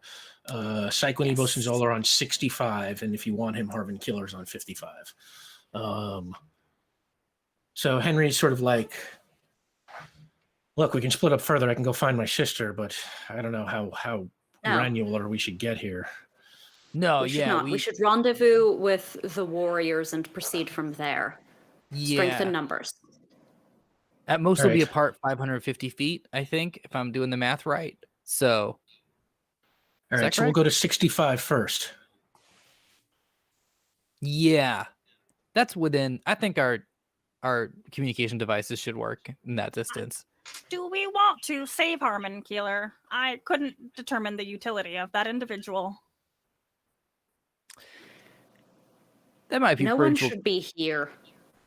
Yeah, we shouldn't leave anyone behind. That is very valid. Please do not let him know that I was involved. We do not Okay. like him. Henry says, Likewise, please do not alert Curtis Haber to my co-conspiracy. Understood. Okay, yeah. Henry says, if you open up all the cells, theoretically, everyone should be saved. I just want to make sure we get ours. So, All down 2 elevators. Les, do what you can do. Very well. Make an interface roll. Watch, this is where it all goes horribly. Oh, yeah. We have 1 point of community determination, and if you would like to use it, freeing the community seems like an extraordinarily good time. I think I'm gonna have You to... also have 1 point of your own. Yeah. This is only a 7. But I am being very protective of all of these people whom I don't even know, don't even like, but this is a real moment to shine. So we're going to turn that into a 9. Are you using the community determination or your own? My own. My last Okay. one. So that brings you down to 0. But as you interface with the system, you can feel the doors on hundreds of cells opening all throughout the building. And when they do, you see a light in the corner start to blink. And Henry says, something tells me that's an alarm. We better get moving. Can you turn it off? You want to try? I would like to. Make a interface roll. The feline may have exited the receptacle. Yeah.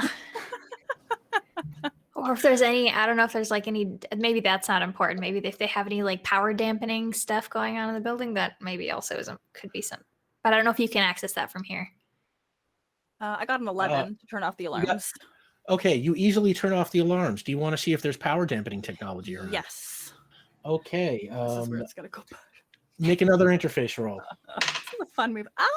That's 11. Okay, for an 11, I'm going to say that you detect that all of the cell floors, all 50 of them, are subject to power dampening. But with an 11, you can easily shut it off. And the second it goes off, those 4 radios that are on those unconscious security guards, you hear voices start to come through them. Oh my God, the cells are open there. And you hear like you just start hearing like madness erupting through those things. I And am Henry's like, successful. Damn Yeah, you straight you have. have. I think that's our cue. Yes. And we all And- split off. Yeah, okay. There are 2 banks of elevators, and we'll say the 3, Henry and Vion and Kadrax, you get into one, and Benny and Ulez, you get into another. Benny and Ulez, you're going down. The other 3 are going up. Let's start with.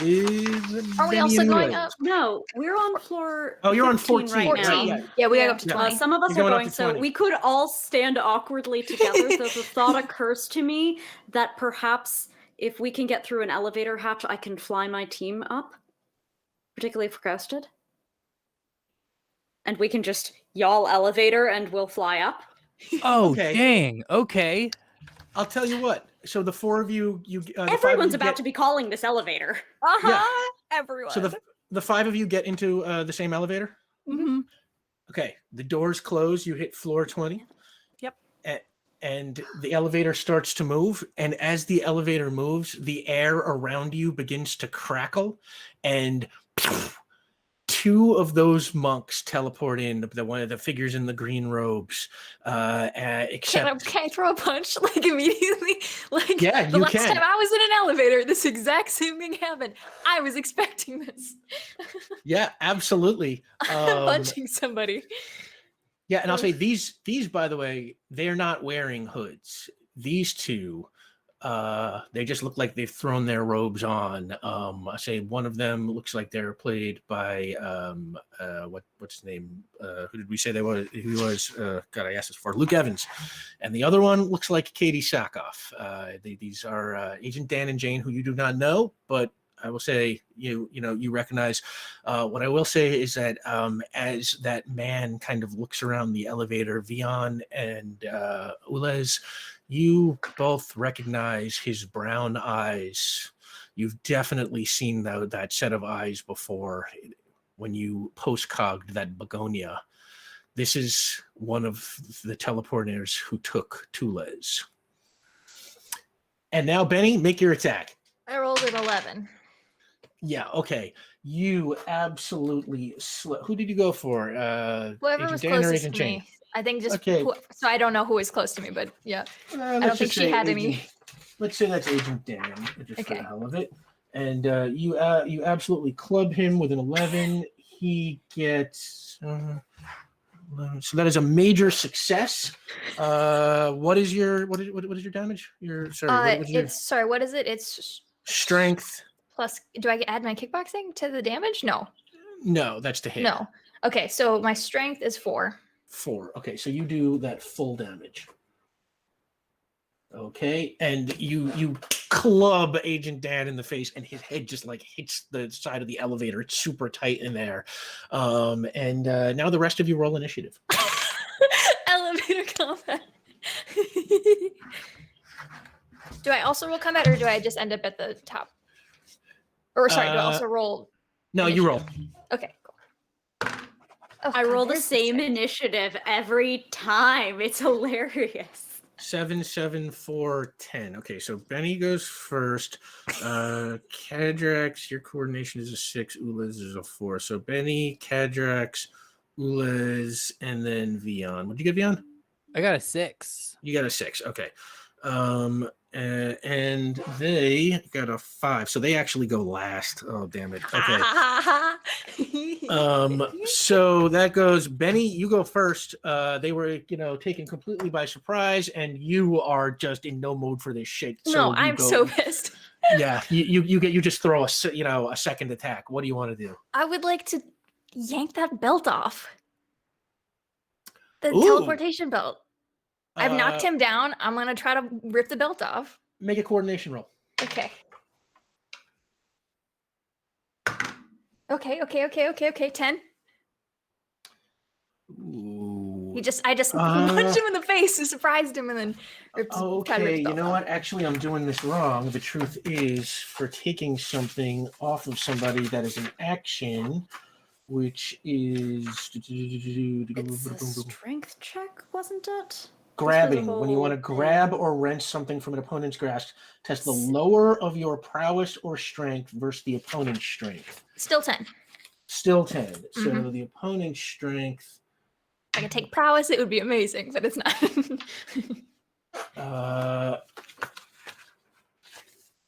That is a marginal success. So what I'm going to say is he's got it and you've got it and you're sort of struggling over it now. Can I also start on fire? No, I'm your not going turn's to. Just over kidding. We're in an now. elevator. But I'm not going to you do could that. you could try if you want on your next turn. No, But no, we're in an Kadrax elevator. is to you. Oh, I want the elevator fight. I want the elevator fight. Please understand, I want the elevator fight. But Benny really is right about the belt, and I'd like to attempt a complex task roll. Ooh, what do you want to do? Belts are made of electronics. Electronics are fragile. It doesn't require much mechanical vibration to break them. I would like to do that, please. That seems like a fair bet. Okay, make your complex task roll. Hey, 13. 13. Always a yeah. 2 on initiative, but like when it comes to do it, okay, sure. Whose did you blast, Dan or Jane? I have burst. Oh, okay. Yeah, beautiful. You have burst. Yep, no problem. So your complex task easily just fritzes out those belts, and you can see them kind of like, spark a little bit, and you know that is successful, and do a little dance to the girl from Ipanema if you want. We're not trapped in here with them. They are now. Yeah, and you see Jane start hitting, the belt, and like nothing happens, and she looks a little worried. And that brings up Ules Galley. You took Ules, and Ules is going to punch the one with the brown eyes in the face. Yeah, okay. Wow. The prowess roll. It's not going to be good, but they want to try. 8? I'm so proud. I'll tell you what. So proud. It's like the first time they've ever thrown a punch. I rolled a 1.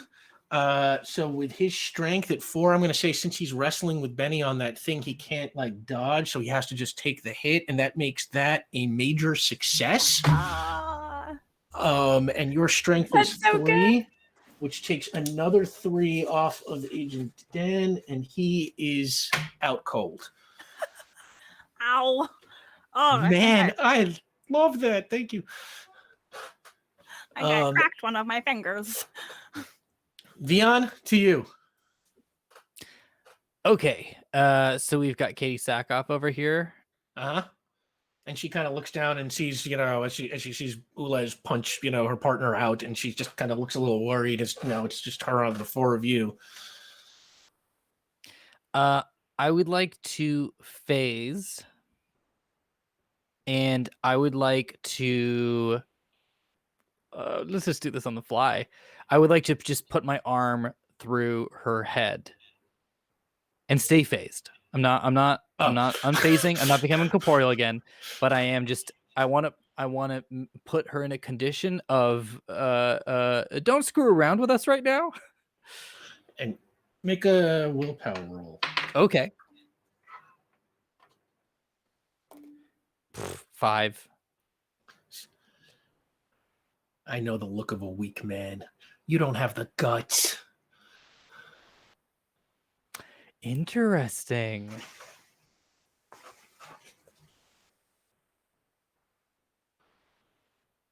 Interesting. And she throws a punch at Ulez. You want to dodge or you want to take the hit?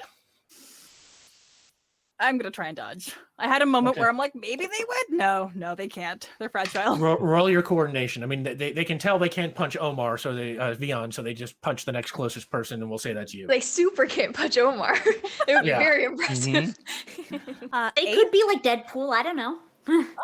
Yeah, with the disadvantage she's got, with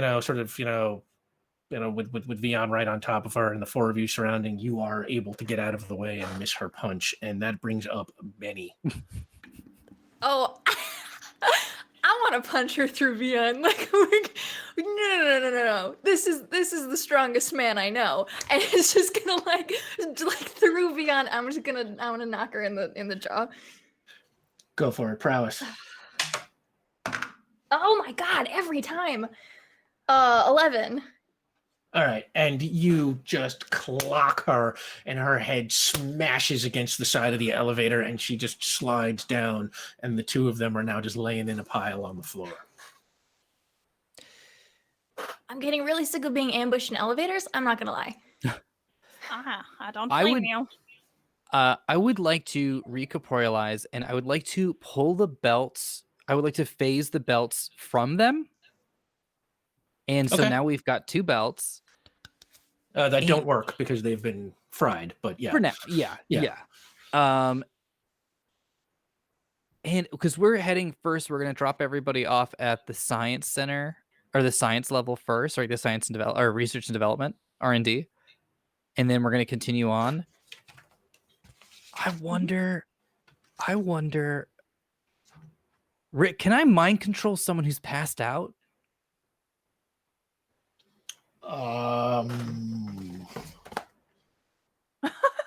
It doesn't say one way or the other.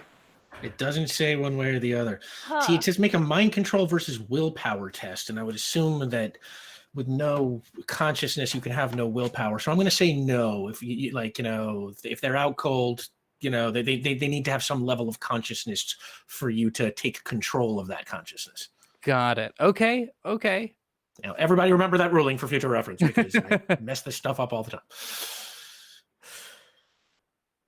Dang. All right, that's fine. Won't worry But I about do that like then. the way you think, kid. The tracker wouldn't possibly point to the origin of that jump they just made, would it, Ulez? To my knowledge, it was simply where they and the belt are located. However, those belts are no longer traceable, and I'm gonna pull out the tracker. If I look at it, what does it say? Like the belt, I will say is that you cannot interface with it. It's just all the circuits are fried. Oh no, the tracker, the little tracker that they got from Molly. Is that her? To Oh, locate. yeah. You don't detect any landings right now. Like there's one like right where you're standing, essentially. You know, the most recent landing site. Otherwise, there does not seem to be anybody teleporting at the moment. Okay. It looks like nobody is using their belts beyond these two, which is interesting why they wouldn't just teleport down. Anyways, it looks like we're almost at floor 20. Ding. Yeah, and boop, and the doors open, and you find yourself in a long, brightly lit hallway. Ulez and Benny, you're getting out here. Let's do it. Yes. Henry says, "Good luck," and he hits 65, and the doors close behind you. We'll get back to the team going up to the cells in a minute. Let's follow Ulez and Benny here. You look around and you find, like I said, you were in a long, brightly lit hallway. There seems to be a few doors in it. Assume you're just going to walk down the hall, or what are you going to do here? Oh, brightly lit hallways. Is there any kind of security panel? Like, what's the clearance to just access this floor? Can anybody just walk onto research and development? Probably not normally, but since you just shut down all of the building security, right now it just looks like an empty hallway. You don't see any people at all in it, and all of the doors are closed. From the information that I had pulled from the security floor, were there any schematics? Yeah, in fact, yeah. In fact, I even said that you saw through the camera, where they were. So it's like, yeah, let's say it's the room all the way at the end of the hall. You see, it's got like two kind of double doors, like almost like hospital style. That can be pushed open kind of deal. What do you want to do? You want to just open the doors, or? Liz will turn to face Benny. Cadrax always says that control is very important in these situations, and you still possess that cloak. Do you think the two of us could just kind of duck ourselves underneath? Probably. We're both really little. Yeah. I'll put up the cloak and see if I can get both of us under it. Okay. Both of you make coordination rolls, and you can both add +3. Oh, that's good. Cloak buddies. Yes. Okay. 10. 12. Nice.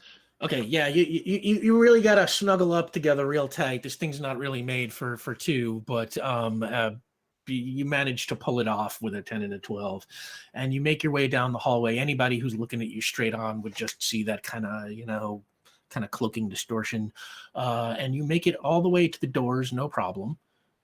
Do you open them? Are they push doors or pull doors? Let's say they got like a little button next to it, Ooh. that you hit and they kind of like open, like that kind of thing. Yeah. Are we ready, Benny? I think so. I mean, no time like the present. Okay. And we'll just like elbow the button. Yeah. And you elbow that button and the doors open up and you see Declan Eklund and that other guy who I said kind of a scientist-y looking type played by Orlando Jones. They both turn to you and Eklund goes, "Oh, thank God it took long enough." Peek out of the cloak. He's like, "You can take that down. I know a cloak when I know a cloaking blanket when I see it." Oh. I assume the Harmon Keeler clone I sent after you got the message across? Oh, that was you. Okay. Yes. Mm-hmm. Well, yeah, that was me. Dr. Darnell and I figured it was the only way to get a message out to you. And Dr. Darnell Dr. Darnell's, "Oh, thank God. And Eklund says, "And I figured keeping Ulez's double here with us would guarantee you found your way to this lab." And I would like to just take I'm worried that he's just talking to me right now. I want to look around. Is there anyone else in this room? Make an intellect roll. He's done this to us before, where he just monologues his villain speech while terrible things happen. 7. You look around the room and it basically looks like a science lab. There is in the middle of the room a couple of, they look like big easy chairs, but they got like sensors and stuff. Looks like they're meant to have, people strapped into them or something for probably some kind of experimentation. And there's all kinds of other equipment just around variously. And on the other side of the room, you can see a glass kind of cell. And sitting in the cell, you can see Harmon Keeler, and you can see Tulez, and you can see Curtis Haber. Only Curtis Haber, he now looks incredibly old, and his hair has turned white. Oof. All right. Do I believe? Is he being genuine, or is he just like just talking at me? Make a willpower roll. Okay. Oh, God, where's my declaration sheet? Oh my God! Why? 8. 8.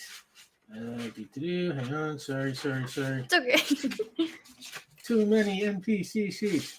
I need a better filing system for next season. If they're alphabetical or something, No, that would be smart, and I don't do things like that. They probably should be. Okay, so you said, what did you say you had? 8. As far as I can tell, he seems to be totally on the level.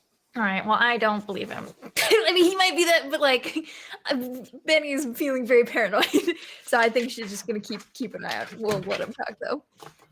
On the flip side, Ulez is believing everything and feeling very comfortable and very naive. But they're like, "Oh yes, we are very happy to locate you and Tulez." And Eklund says, "Okay, well, I think we should probably get out of here soon." And he walks over to the cell and he types in like a code, and the door slides open, and he points at Tulez and he's like, "You, come on." And Tulez gets up and sort of cautiously walks out, and I can go now. Ulez Galley! Tulez Galley. Tulez Galley. Is Yes. this because I told you that you may refer to me by 2, the last number of my serial number? Correct. It is a term of endearment. Upon Earth, names are very important. Well, then I will feel endeared. Yes. And your feelings may increase once we have removed you from this location. There are many plants that must be examined. Yes, that is why I came to this planet, to examine plants. Have you brought me any plants? Not at the moment. We have... And Nope. Harmon Keeler kind of pushes past both of you, and he's like, can we have the conversation outside, maybe? And Curtis Haber sort of slowly kind of moves towards the door. He looks super weak, and he kind of stumbles out of the cell, and Eklund says, "Okay, real fast, there's something you all need to know. Way back in 1945, End sent a team on a mission to a country called Astrovia, and they told the team that they were going to destroy some kind of Nazi ultimate weapon, which turned out to be a machine that steals powers from extra normals.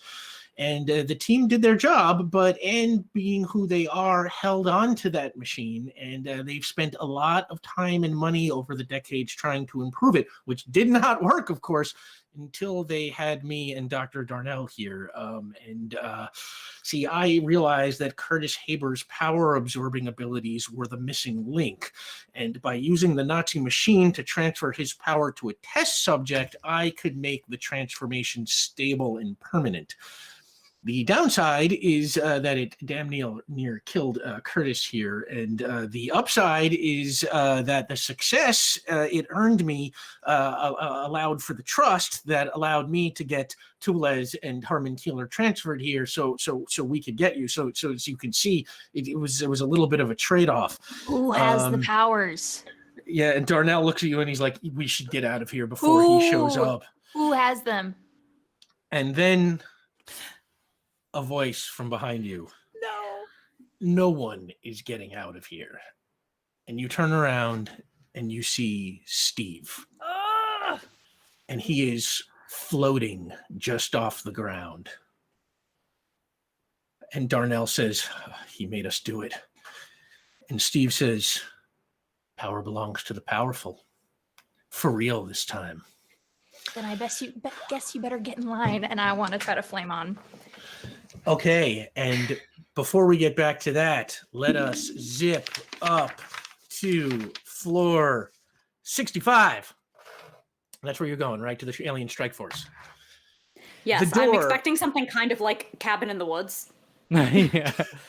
And that is As- what you get. Yeah. As the door As we're going up opens. really quickly, can I just say, like, we're both still in the guard uniforms? Is that right? Yes, you and Henry are just as guards. Yeah. I would like to hand one of the teleportation belts, the nullified teleportation belts, to Henry.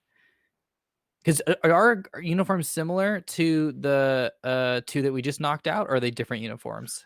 Nope, same standard. Great. Standard building security. So I'm just like, maybe we should just put these on just to be, if we got to sneak past anybody, this makes us look a little more, like we belong. Okay, but if we run into any of the freed extra normals, don't these clothes make us targets? Hmm. And he starts just like taking off his shirt and he throws it on the ground and he takes off his pants until he's stripped down to his boxers. And then he pulls up his gun and he's like, got to do what we got to do. Okay, yeah, you know what? Hey, since you're kind of in your skivvies here, I'm gonna give you one additional thing to dress up with, and I want to hand over the chain. Ooh. We're both super powered. You might need this, considering you're kind of just in your underwear there. So there you go. And he takes it and he kind of flips it a little bit, and as he kind of spins it, it kind of almost like mixes like silvery glow as it like turns, in the air. And he's like, okay, that's pretty cool. And the door bings and it opens, and yeah, it's Cabin in the Woods up there. You open the door, and immediately the first thing is this huge laser blast just flies past the entry, and you see a couple of end guards just they just go running, and you step out, and it is just madness. There are supers everywhere. There are end agents sort of trying to like club them back into cells and trying, shouting at them, bullets whizzing by. In fact, I'm going to say, why don't both of you make a coordination roll right now? Let's just see how you do with avoiding the general, atmosphere. I would like to chaos. say, can I just say that I phase? Oh yeah, you could just phase. Yeah. Cadrax? I actually did okay. That's a 10 from me. Okay, you're all right, and we'll say Henry is all right-ish.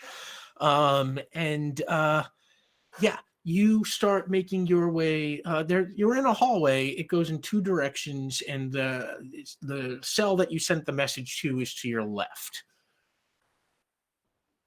I assume that's where you were headed, or Mm-hmm. I think so, Okay. right, Doc? Sure. All right. So you start making your way down the hallway, and as you get about halfway down the hall, you see a group of end agents surrounding a woman who is like holding them off with a force field. And she's just kind of like pushing the force field out. And the end agents are kind of like, one of them is beating on it with a nightstick and the other one is like firing his gun at it, and she looks like she's getting weaker as it goes. I'll say that there are two of those agents. And Henry's like, we should probably do something about this. I want to run up, clap her on the shoulder. You stand relieved. And I want to jump up, I guess, kind of over it. And come down with a blast into it. Into both of the guards. Just Okay. right down between them. Like, you're engineering your own superhero landing, but you also kind of have seismic powers. Okay, so make it's not really a complex. Just make No, your it's just I'm just doing a blast with burst. Like, All right, there's then just- flavor on top of. It's a simple mechanic, but I try to make it cool. Yeah, no, just make your regular. Cool. Yeah, it's power roll. Okay, it's an okay power roll. 9. Okay, Yeah, and yeah, and I'll say that'll work against what I did. And yeah, you come down with your sonic power and just blasting those two guys just go flying off of their feet. And you got a 9, so you damage both of them, but neither one of them are unconscious yet. And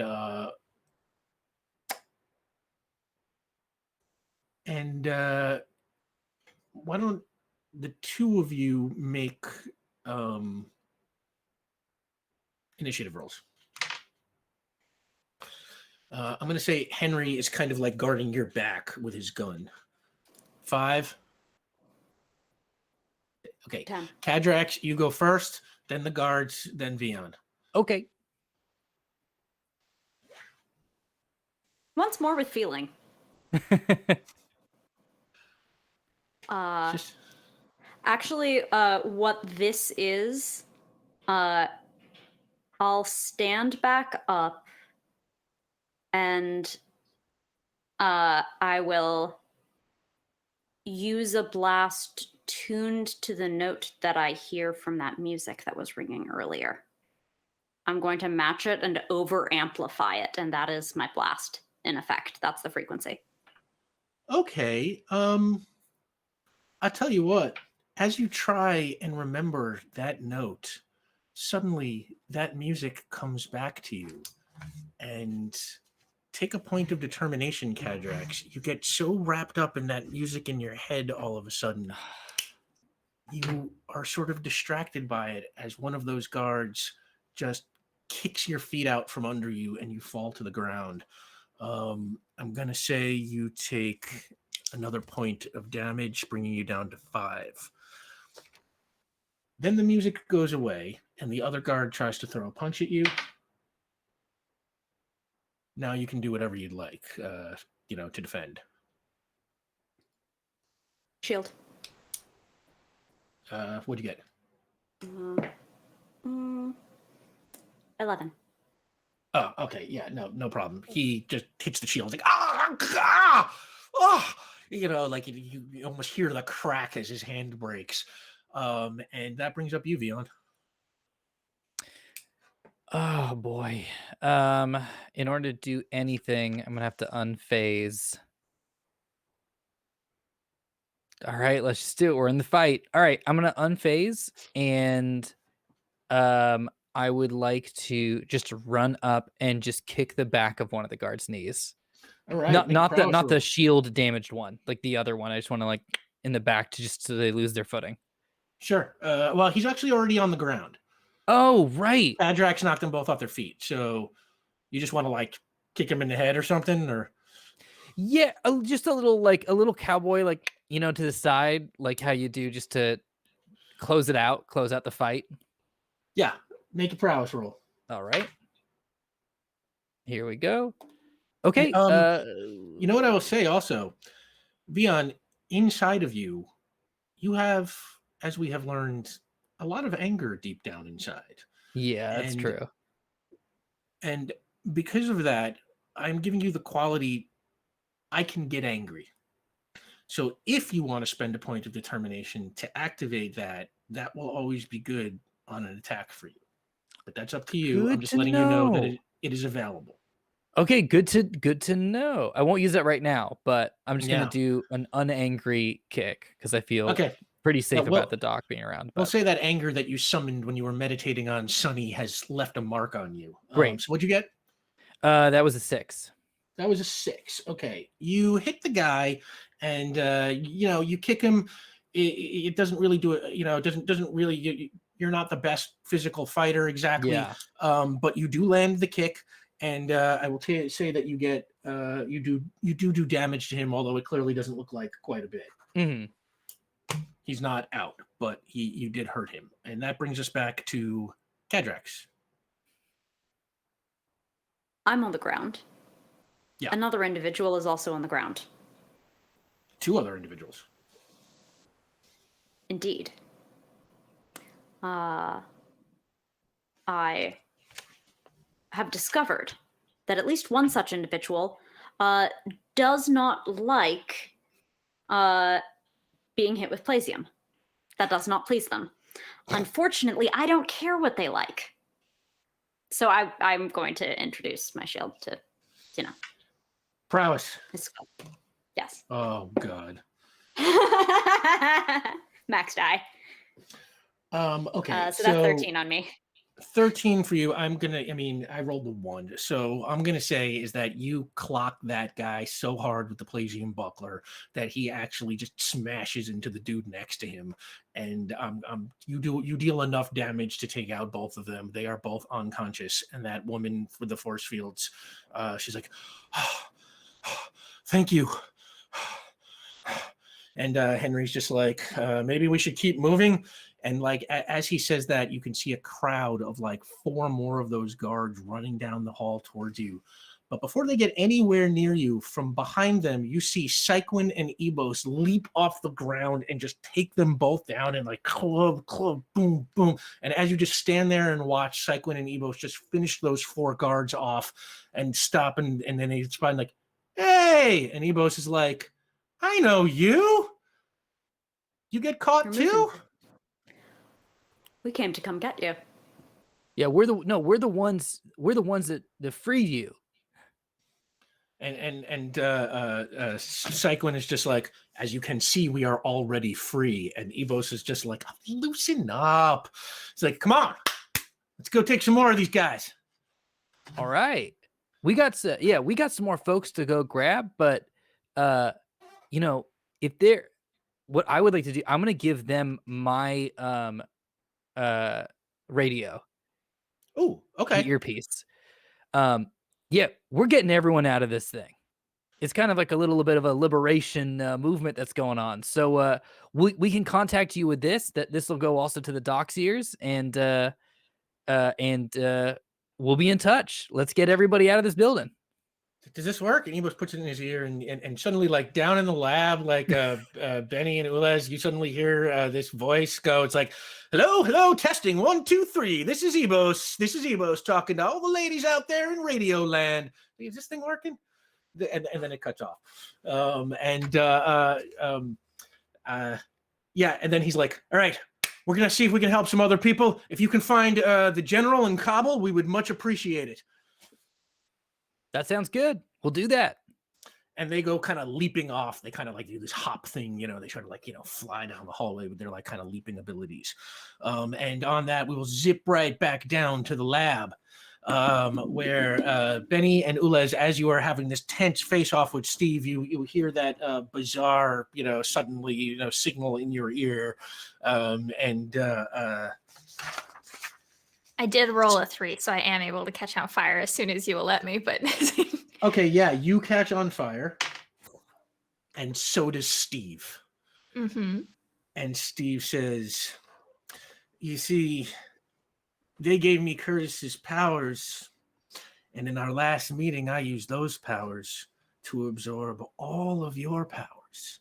So you see, now I am the light and the thunder and the fire and the spirit. And we'll see who puts an end to who. Roll initiative. Fear. I'm so bad at initiative. I mean, it can't be worse than me. 7. 6, baby. Liz gets 7, Benny gets 6, and Steve goes first. Okay, the first thing Steve does is he puts his hand flaming, he is now kind of full out Human Torched, and he puts his hands up and he fires Ulez's light blast at you, Benny. Ooh. What am I rolling? You are rolling, well, if you want, if you're going to try and dodge it, coordination. If you're going to try and take the hit, this isn't prowess, so probably you're rolling coordination. I don't think I can do prowess for this. Yeah, probably rolling coordination just to get out of it. Ew. Okay, can't use kickboxing, can I? Like, is it like a dodge? This isn't hand to hand. I don't know if this would count. No, I don't think it's just your dodge. No, 8 then. 8. Okay, it's a moderate success. So he siphons. Where's my pen? Benny, he siphons 2 stamina. You are down to 8. Yeah. And that brings up Ulez. Why Why do you want to fight us? We have merely come here to save our allies, and yet you cause nothing but pain and destruction. Steve, I would ask that you stop. And he kind of floats towards you very slowly. Let's take a point of determination for being honest but naive. And your hesitancy gives him a chance to throw a punch. Oh, you are so lucky. Yeah, you can either try and take this or dodge it. What do you want to do? Oh, I'm gonna dodge out of the way. 8? Okay, and you are able to just whip out of the way, and you do not get hit. You're so lucky I rolled a 1. And that brings up Benny. I want to like fucking bum rush him. Like, just like, how high off the ground is he? Not far, 5-6 inches. Oh, okay. Yeah, no, Yeah, he's just like hovering, you know. Oh, what a show off. Yeah, no, I'm gonna run at him and just like I just want to hit him. I just want to full body hit him. I don't know if you're right. You're auraed up now, right? Yeah. Oh yeah, I'm fully auraed up. I just want to run at him and just hit him. Okay, Just as fast, hard as I can. Okay, come on. Gosh, dang it, 12. Okay, that's a moderate success. How much damage do you deal? You deal with your aura on. I deal 10. 10. So okay, you do some damage to Agent Steve. I'm hoping that I could push him away, but I don't know if I could on a moderate success. I just wanted him away from those two, but I don't know if that was possible with that. Oh, you were trying to move him physically? Well, I wanted to hit him, but I don't think I could move. I don't think I could move him on him without a major success, right? You do some damage, and I'll say, you back him off a few inches, okay, but right. not really. I just want to be in the way. I want to be in his face a little bit. Yeah, and you can see that like Tulez and Haber and Harmon, who all look, Haber is just too weak to move. Harmon is kind of like, hiding behind like a table, and Tulez is just kind of standing there, and sort of turns to Agent Steve and says, do you have any plants for me? And Agent Steve is just kind of like, yeah, I got something for you, and he starts making up this fireball, and he throws it at Tulez. No. Even with me in the way, like. Yeah, you're not that big. I'm very small, I know. Okay, very luckily, Agent Steve did not roll super well, and Tulez did okay-ish. So Tulez gets hit and goes flying back and falls to the ground, and they have clearly taken some damage. And Declan, Eklund, and Darnell, who are in the corner, Eklund's just like, maybe we can use some backup here. And he starts running to the elevator and hitting the door. He's like,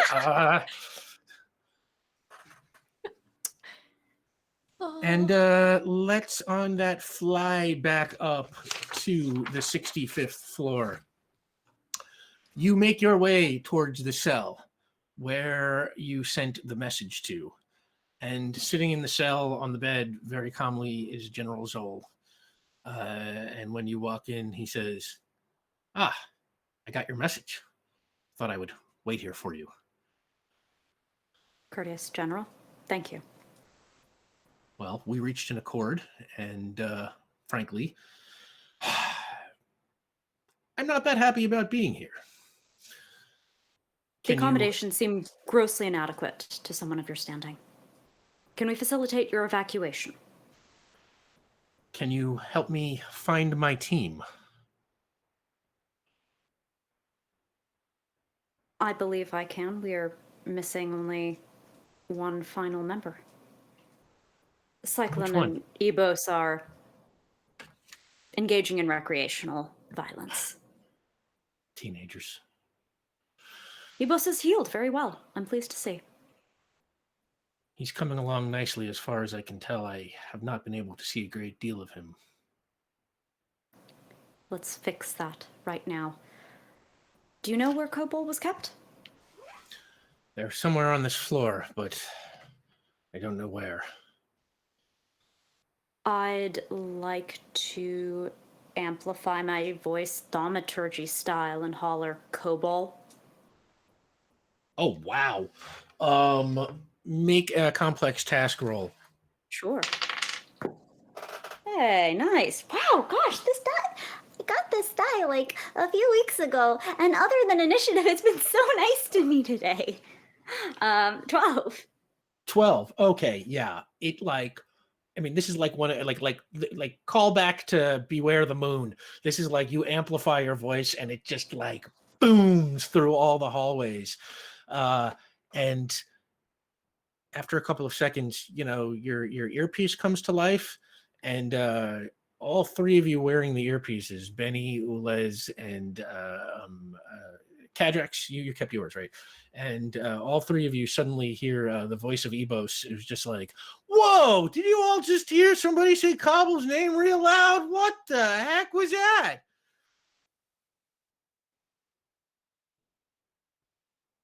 Are you saying something back, Ulez? No, they're just shocked at the constant conversation. They really, really love and respect Ebos, though, so they're kind of into it, but they're also really stressed about the situation at hand. Okay.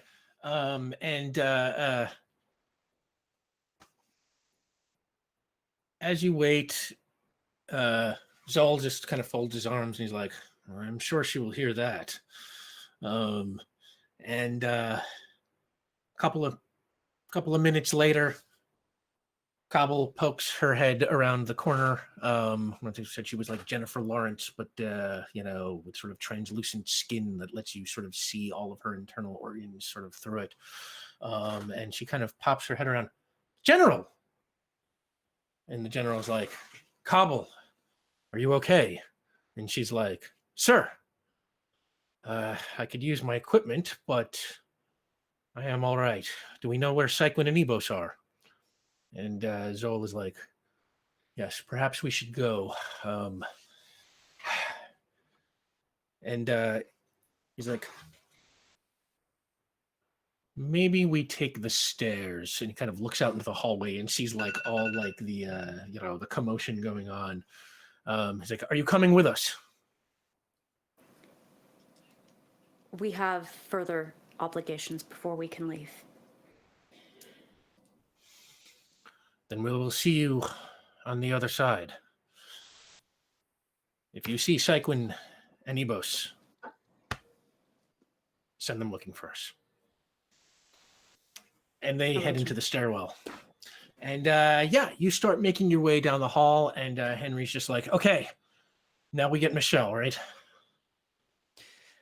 Doc, do you think it's maybe prudent for us to split up a little bit and maybe tackle two birds with two stones? Leaving aside your avian violence, how do you mean?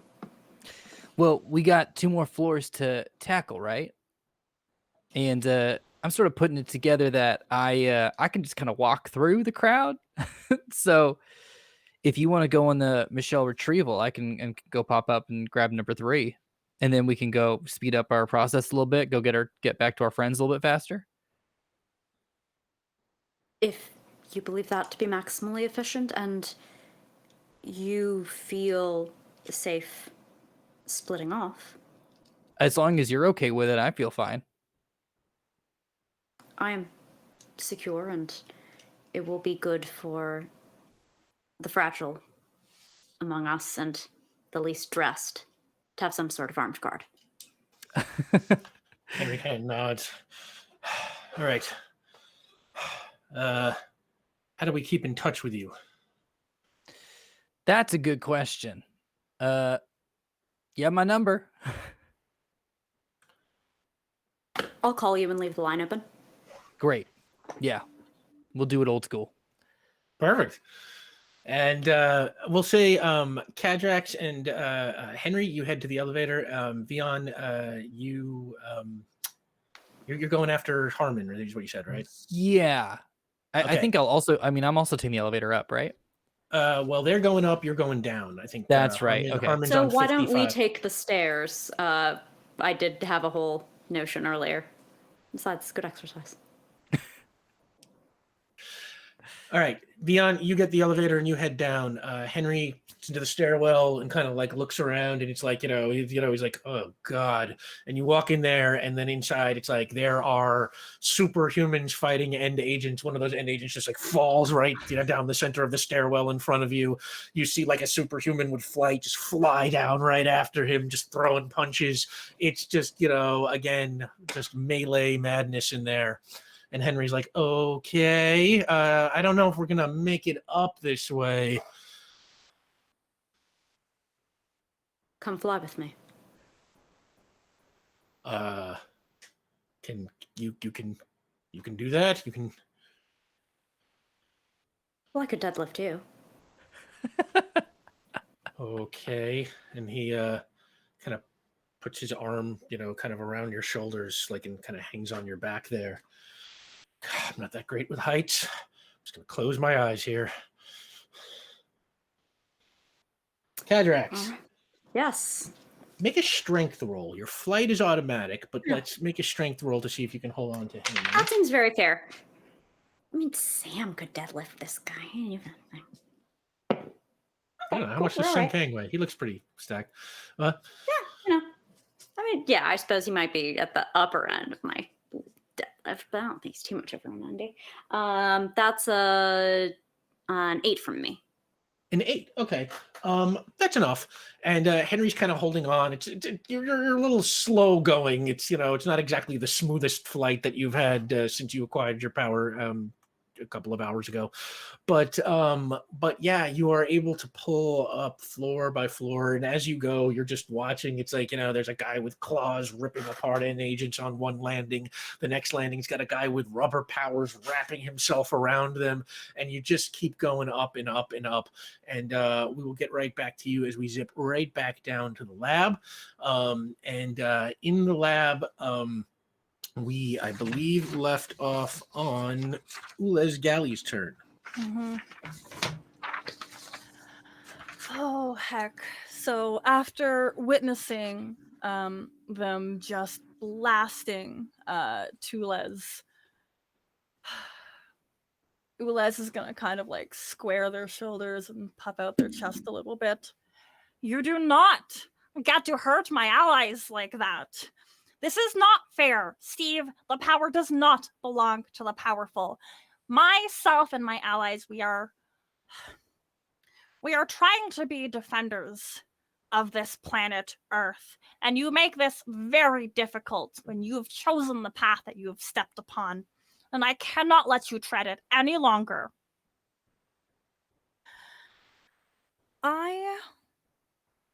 Can I use the community determination to just siphon the life force from Steve? I don't want it to go anywhere. I just want to pull it out. And if I have to walk up and touch him, I will, because Ulez, they live in a shell. They are not their body, so they...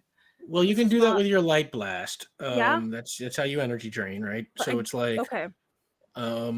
So you will essentially have to land the light blast, and you can certainly use strangely protective as a quality if you want to put the extra 2 on that. May I take this community determination? Please, for the life and siphon. It's true because it rhymes. Decent. That becomes a 10 plus 2 is 12. 12. Okay. And I do want to reach out and touch him, even though like the light blast itself can still occur. I want that physical contact where I can like walk up and touch his shoulder. Yeah, He's on fire? He's flying and on fire, isn't he? Mm-hmm. Yes. Don't do it. Don't do it. You were plastic. I'm making a point. It's very important for me to do this. Okay. Ulez, you fire at him and start walking towards him, and the blast lands, and you said you got 12 or 11? What did you say? 12. 10 plus 12. 2. Yeah.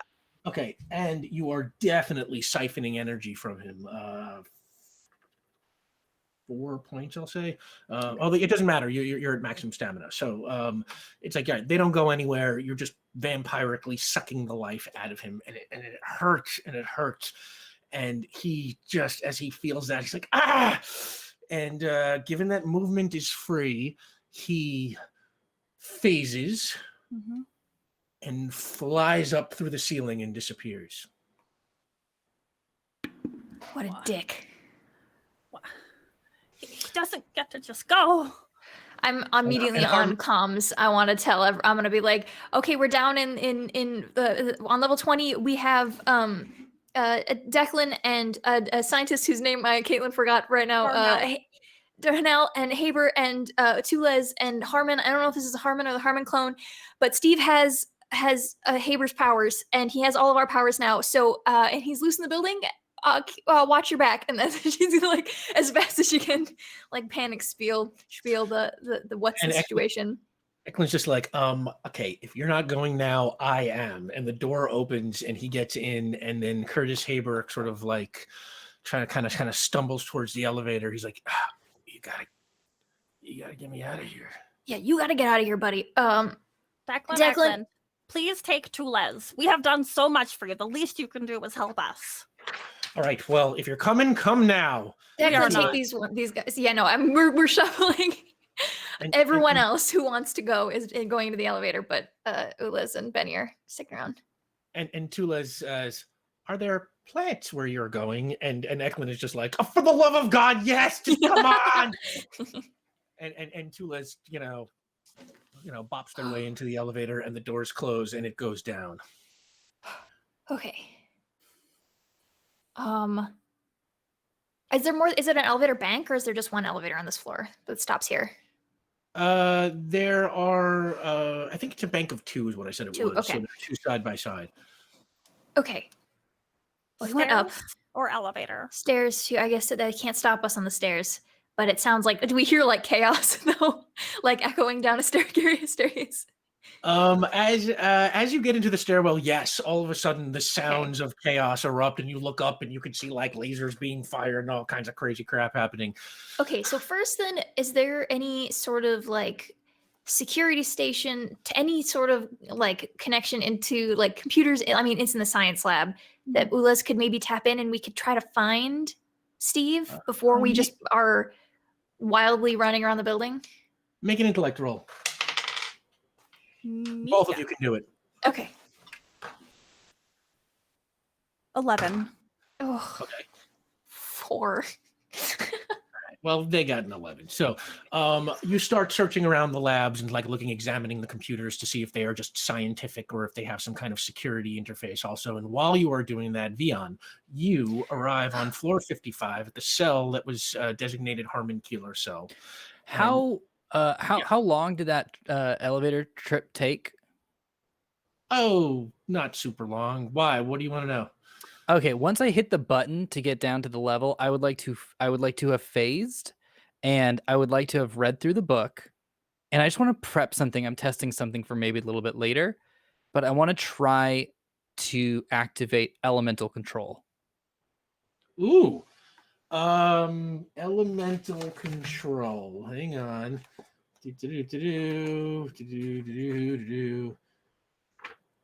I know it's going to be all earth, wind, and fire, but come on, give me some plutonium. Wait, you want to play Earth, Wind, and Fire? Oh, wait, sorry. Extra element control. Hey, choose. You can move or influence that element like telekinesis. Oh, this is Benny's fire control power. Okay, yeah. All right, make your magic roll. Okay, that's 8 plus 2, 10. Okay, that will work. And now it will be a matter of, if you can operate it at level 2. But what element are you trying to operate, might I ask? Wind, I would like. The one that's most present in the building. Okay, sure. You've got wind control at level 2. Great. And you get out and you come to the door of a cell. That was, where Ulez told you would find Harmon Keeler. Let's say they gave you a number. Hey, Harmon. And I would like, as I in the cell. God damn, I had such a great intro, and there's like wind billowing, and like my hair's kind of going, and I'm just like, God damn it, where are Harmon? And while you are saying that, further down the hall, through the floor, rises this flaming figure, flying fire and phased.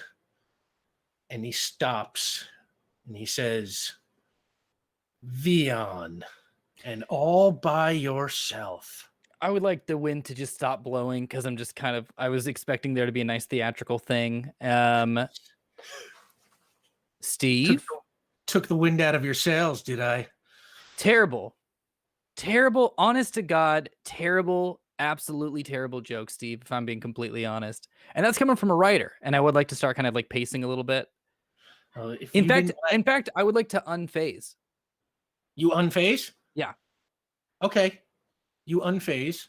By the way, I will say, Cadrax, you can hear this now through the phone that you left open two-way. And as you unphase, Steve lands and he unphases. And he says, you want to fight, huh? And he starts kind of swirling flame in the air around him. Steve, Go ahead. I'll let you take the first hit. Come on. Steve, I don't want to fight. What I do want to know, is there like a place to like sit or something? I mean, it's kind of a hallway. That's fine. When we say one of the cell doors are open and you can just see that there's like a bench in the cell if you want to like walk in and sit down. I would like to, instead of jumping right into the fight and rushing in, I would like to play kind always against myself. I want to talk to Steve. Okay. Vion, you have 2 points of determination now. And Steve is like, you don't. Okay, then I'll go first. And he throws a fireball. No, he doesn't. He doesn't, though. So lucky. Because you need elemental control to do that. And unfortunately, while I was talking to Steve, I would like to introduce this retcon, if that's all right, Rick. I cast nullification on him. Yes! And it was an immediate, I don't have to spend a page for it because I used a point of determination, and I use a point of determination to retcon that I did that. Okay, let me just make sure. Hang on. So it's coordination versus coordination to land it, and then it'll knock down by the power level of what you're working with. All right, roll coordination because you spent the point of determination. We'll just say you instantaneously switch from wind control to nullification. Going to assume that you read the spell or something earlier and just remembered it. I was going through I like this too much to I mean, we've been talking about nullification for like weeks, so Right. And you were in the car, you were reading, and we didn't know what you read. What did you get? I got a 7. Versus coordination. You got a 7. Okay. Roll a coordination to hit the target. If successful, subtract your nullification level from the target's power levels. Okay, it's 7 versus 7. So I think it's either his turn or you can spend your other point of determination to make a determined effort to try again. But those are your only options. I think I'm out of determination. Are you? I had you with 2 because the chat bought you 1 and you earned the other one from Kind Always. Yeah, because I burned 1 on saying I retroactively activated this spell. And then I burned another just doing it without a page of preparation. No, you're right. You are right. I should have. Yeah. No. Thank you for being honest. You are such a. This is why you're the spirit of justice, and not the spirit of evil. Because you're. Yeah. Okay. Yeah. No. So Steve's nice try, and he fires Ulez's light blast at you. No. I'm gonna say he uses Cadrax's harmonic resonance control to put out like this ultra low tone that just shakes all of your internal organs like, like an earthquake. Oh, you lucky bastard. What are you gonna roll? Because he's doing this like sound. Is he can I throw a coordination to try and dodge if you want, or can I do anything with prowess? Probably I not. don't think so, because it's not a physical attack. You Yeah, can probably take yeah. strength if you want to try and just gird yourself and take it. Let's see how my strength is looking in comparison. It's the same. I'll just do the same. coordination. Okay, that's 8. You lucky bastard. He is not great with these powers yet. And the whole kind of building rumbles a little bit. Cadrex, even you feel it. And it does not focus on you the way he wanted to, and you're all right. And on that, let's skip up to Cadrex. You arrive at the 70th floor with Henry. And he kicks the door open, and yep, it's just the same chaos up there. And Henry starts looking around, and he's like, all right, I got the chain, I got the gun, I've got my good looks and charm. I'll find Michelle. You go help your friend. Because he heard it through the thing also. Muted. I know. What I said was, Oh, sorry. Guys, let me write that down. I can't allow the fragile human to do this. Every fiber of my being absolutely desperately wants to go and fight this fool, but I made a promise. I have to see this through, whether I want to or Give not. yourself a point of determination. I'm going to say that is upholding an oath. Yeah, I uphold think that's your very oath. reasonable. I hate it. I just want. I think that brings you to 3 by my count. Yeah. All right. The two of you start making your way through the hallways. And again, this is like ducking all kinds of action, end agents, bullets whizzing everywhere. Make a coordination roll. Absolutely. Faster we find Michelle Park, the sooner I can get to Punchy Steve. 9. All right. You start making your way down the hallway, and Steve kind of gets hit by an agent, and he falls off of his feet. And then you can see 2 more of them coming up behind you. And as Steve kind of whirls around with his gun, to try and fire at the agents behind you, this woman kind of Spider-Mans across the ceiling and comes down and kind of grabs them both and smashes them down. I would say if I had to cast this woman, she would be... Give us Penelope Cruz. Penelope Cruz? No. Michelle Park is Arden Cho from Teen Wolf, if you've seen that. And she just comes down and smashes the 2 of them. And Henry looks up and he's like, Michelle? And he kind of gets up and she looks at him. He's like, kind of touched. He's like, like someone he hasn't seen in years and years. A tear comes down his face. And she looks at him and she's, Henry, why are you naked? And he's like, that's a long story. Maybe we should get out of here now. And she's like, yeah. And they kind of give each other this big hug. And he's like, okay, where are we going now? Adhesive? To structures? I say to Michelle. Oh, yeah. I stick to walls. What's it to you? I'd like to blast a hole through the building so she can get out with him on the side. Okay, make a complex task roll. Sure. Max die. Let's go. Okay, yeah, now that's easy for you. You just blast through the wall, and it opens up a hole, and she sort of walks towards it, and Henry kind of looks at you and looks at her, and he's like, I gotta stay with my friends. I'll meet you downstairs. And Michelle's like, are you sure? And Henry's like, yeah, they stuck by me. It's the only reason that I was able to get you. Now I stick by them. That's how Project 5 does things. And she's like, Project 5? He's like, I'll explain later. And she leaps out the hole and disappears. And Henry's like, all right, let's go That's get incredibly Leon. brave of you. But I have very bad news.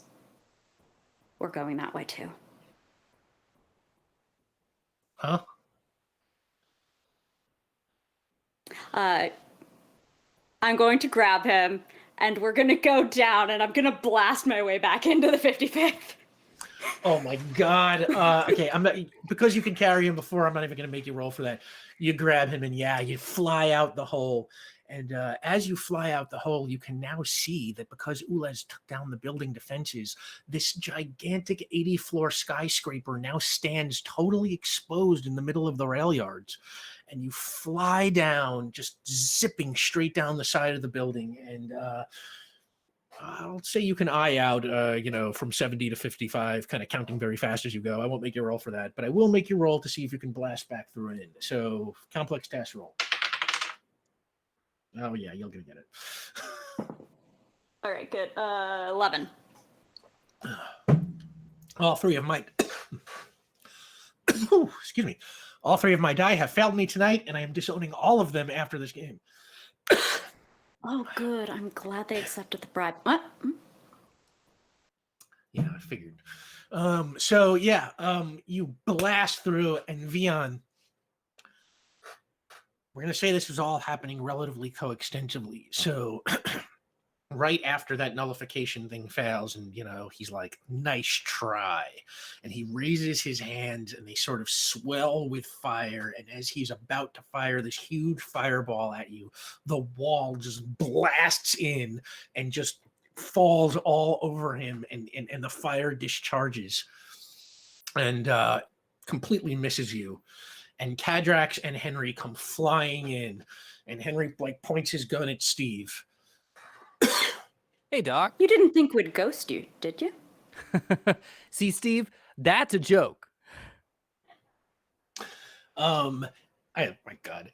Back down in the lab, Benny, Ulez, you found that computer and you are interfacing with it, Ulez, and you are able to, you got an 11, I think, when you did that roll. Mhm. So you are easily able to just make your way back into the security cameras and the security systems, and you can see Vion and Kadrax and Henry standing off with Steve. Like, Zach, you say you tune in time just to see them blast through the wall and knock Steve down on 55. Benny, I have located Steve and our allies. Yes, I believe you can also see this display. That's amazing. Do Can we you- think? Yes. Hack the elevator to ensure that it Excellent. goes straight up. Let's do it. Very well. Oh, I love this. Oh gosh, these dice are also wonderful. 10. Yeah, a 10. Yes, Bypassing every stop. You It can is bypass an our turn. elevator for 10. Yeah, that's fine. I'm not gonna roll for that. That's fine. And yeah, the elevator just shoots up, and Kadrax, you see Steve start to pull himself up off the ground, just as there is a ding at the elevators and the doors open, and Ulez and Benny stand behind him now. Did you miss us? We greet you. I'm gonna try to start on fire. Everybody roll initiative. Yeah.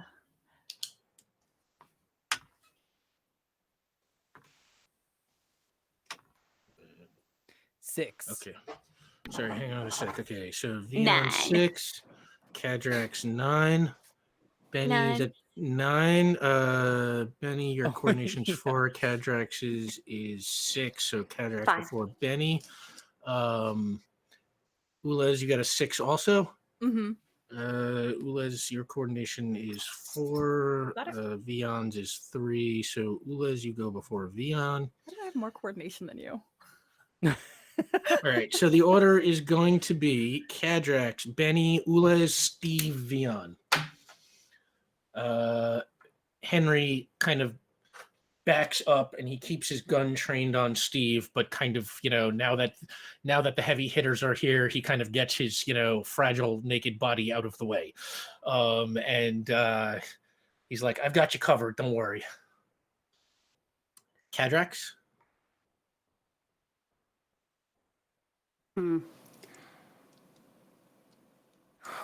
Cadrex is going to take a talking action. Steve, you're a fool. Not because you challenge us, that makes you reckless. Nor even because you attempt domination over others, that makes you reprehensible. No, Stephen Nathaniel Stoughton, you are a fool because the cause to which you've sworn yourself is not only unworthy. Power belongs to the powerful. It's a tautology. Anyone with power is to that extent powerful. So like your cause, your motto is empty. Your mission is empty. Your purpose in life up until now is empty. And I know the hot fear that creeps up your neck, the one that dare not call itself shame. Those dark recesses of your mind you won't even admit to yourself because they whisper, maybe. You're not doing the right thing. It is wrong. And if you lash out, try to strike us down with these external trappings of power without the internal fortitude to maintain them, that's not strength or power. It is a hollowed out man papered over with meaningless mottos. So, do you intend to fight us? Or will you be powerful? Make a willpower roll. Yep. I'd like to dunk some determination into this. You have 3 points. Yes. I would like to dunk determination into this. All of it? I smoke them, I think you say, if you got them. Oh my word. Okay. And honestly, my willpower ain't.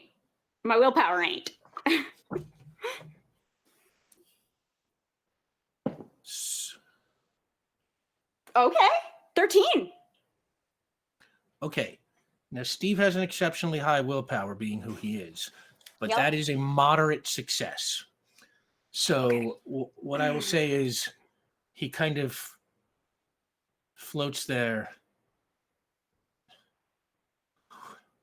Who are you to judge me? Some alien murderer? You don't know what you're talking about. And you can see he's kind of getting all raged. And he's just, he's like, damn it. And he like throws like a fireball and it just like whizzes past all of you. Like nobody even has to move. I'm going to say your moderate success pushes him down in the order 1. As he is sort of lost in thought. And that brings up Benny Beckett. Well, I did roll a 3 before initiative started, so she is on fire. Okay. But my very dear friend just made a very, very compelling argument, and I don't want to ruin that. So I just want to stand strong next to my friends. I will posture. I'm not going to add anything, but I'm just going to be on fire and be powerful. Make a willpower roll. I'm going to burn a point of determination because last week I added the quality fiercely loyal. And this is I'm backing up my my friend here. Will you let that fly, Jim? Oh yeah, absolutely. Okay.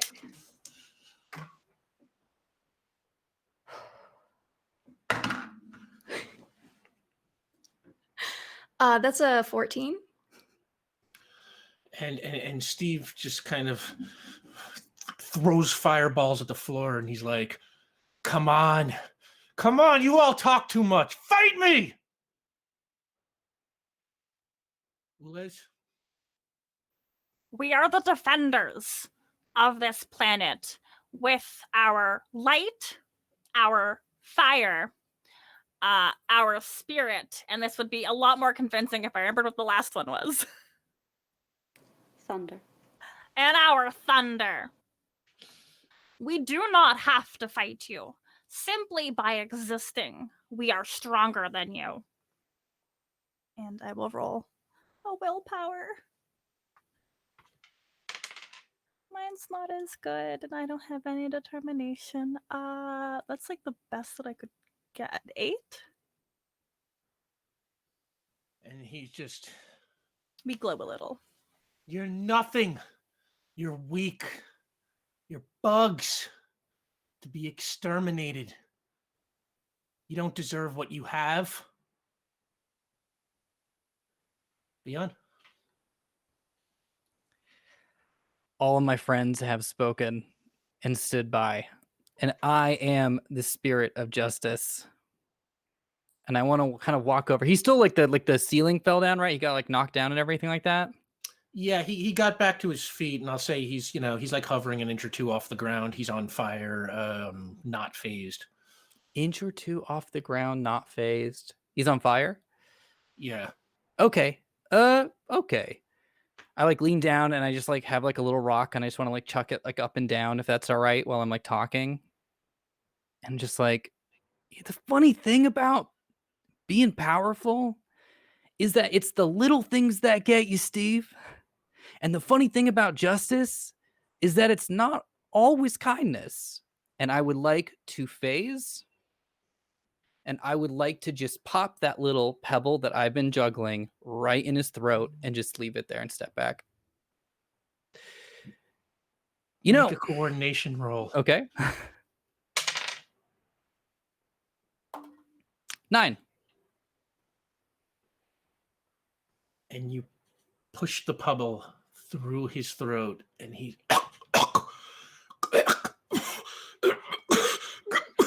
Now, yeah, you probably got about 2 minutes of breath left in there. I could help you out, but what would that do without my power and all that? See, we could talk all day like this. I love it. And as you were doing that, he starts writhing around on the floor, and suddenly he starts vibrating, bringing Cadrax's harmonic resonance control. And the room, it is Steve's turn. He just... And suddenly the whole floor starts to shake, and bits of the ceiling start to fall. And you hear part of the ceiling collapse behind you and ahead of you. And Henry is like, maybe we go now? And Ulez will look towards their allies.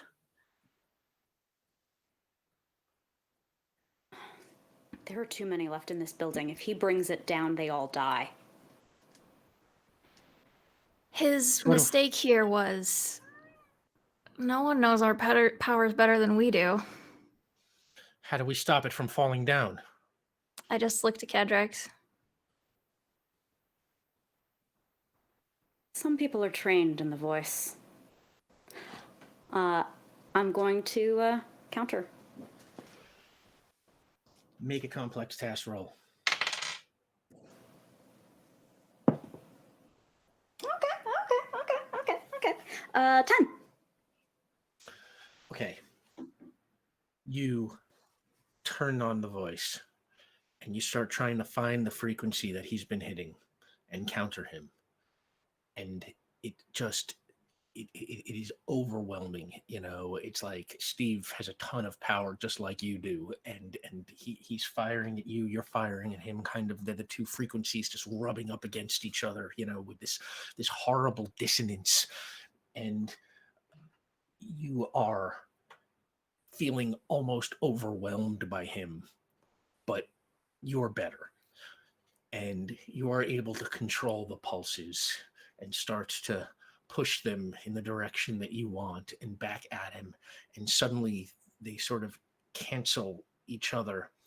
And the building stops shaking. Kadrax, you lose 2 more determination. You're down, 2 more stamina. You are down to 3. It just takes so much concentration and so much out of you. But the building stops shaking, and Steve just...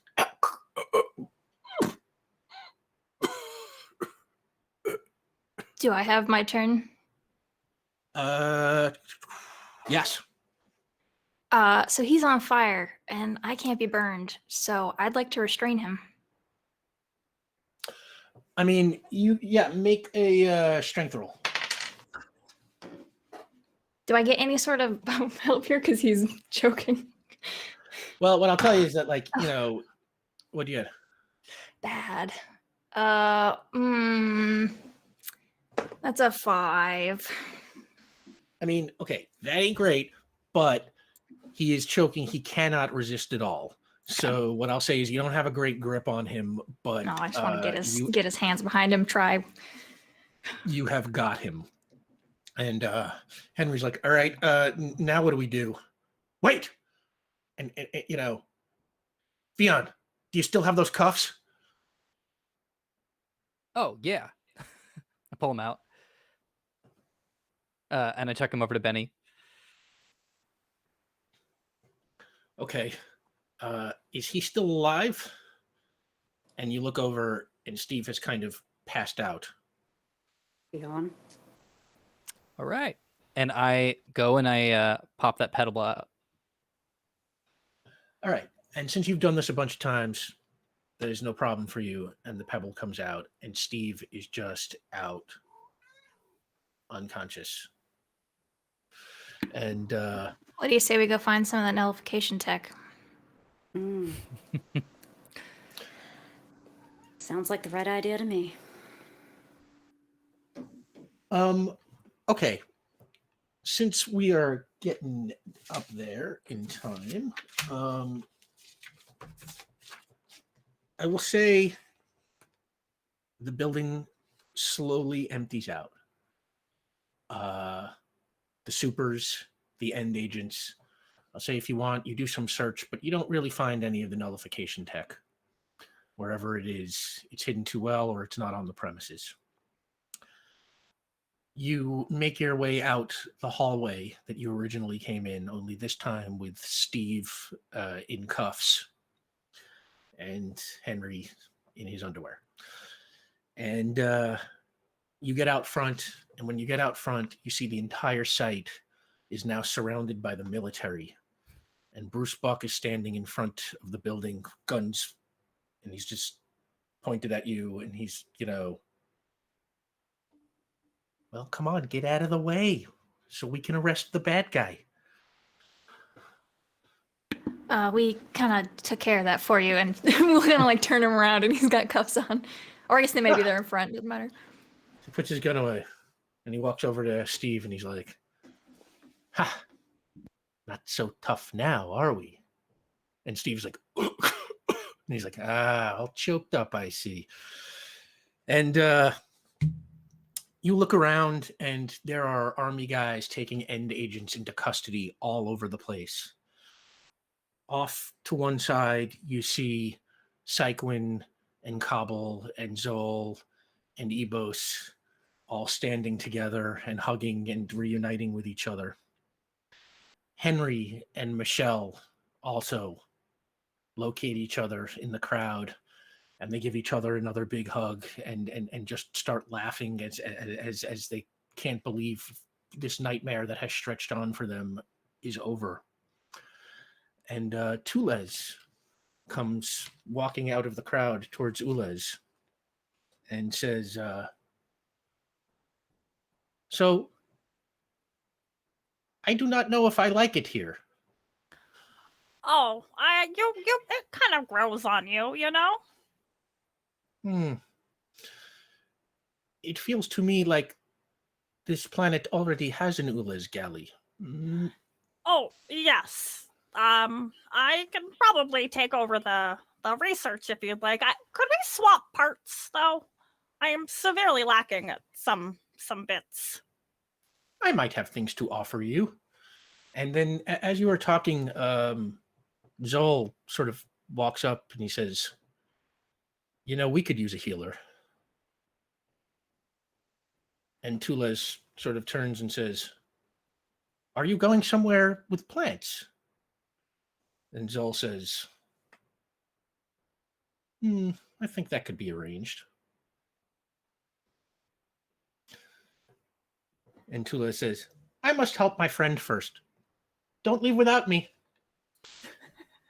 And Tules walks over by you, and the four of you stand there, the glass tower now totally exposed. A crowd of Port Ruby citizens have gathered in the street to just gawk, at this skyscraper that has appeared out of nowhere. And you just stand there watching as the former prisoners of the glass tower just flood out into the city, flyers zipping off into the air, people with super speed disappearing down the blocks, teleporters just vanishing, people with invisibility literally just vanishing, leapers kind of flying off into the crowd. And as the hundreds, maybe thousands of superpowered people make their way into the city, a new era dawns on Port Ruby. And nothing is ever going to be the same here after this. And we'll find out what that's like next season.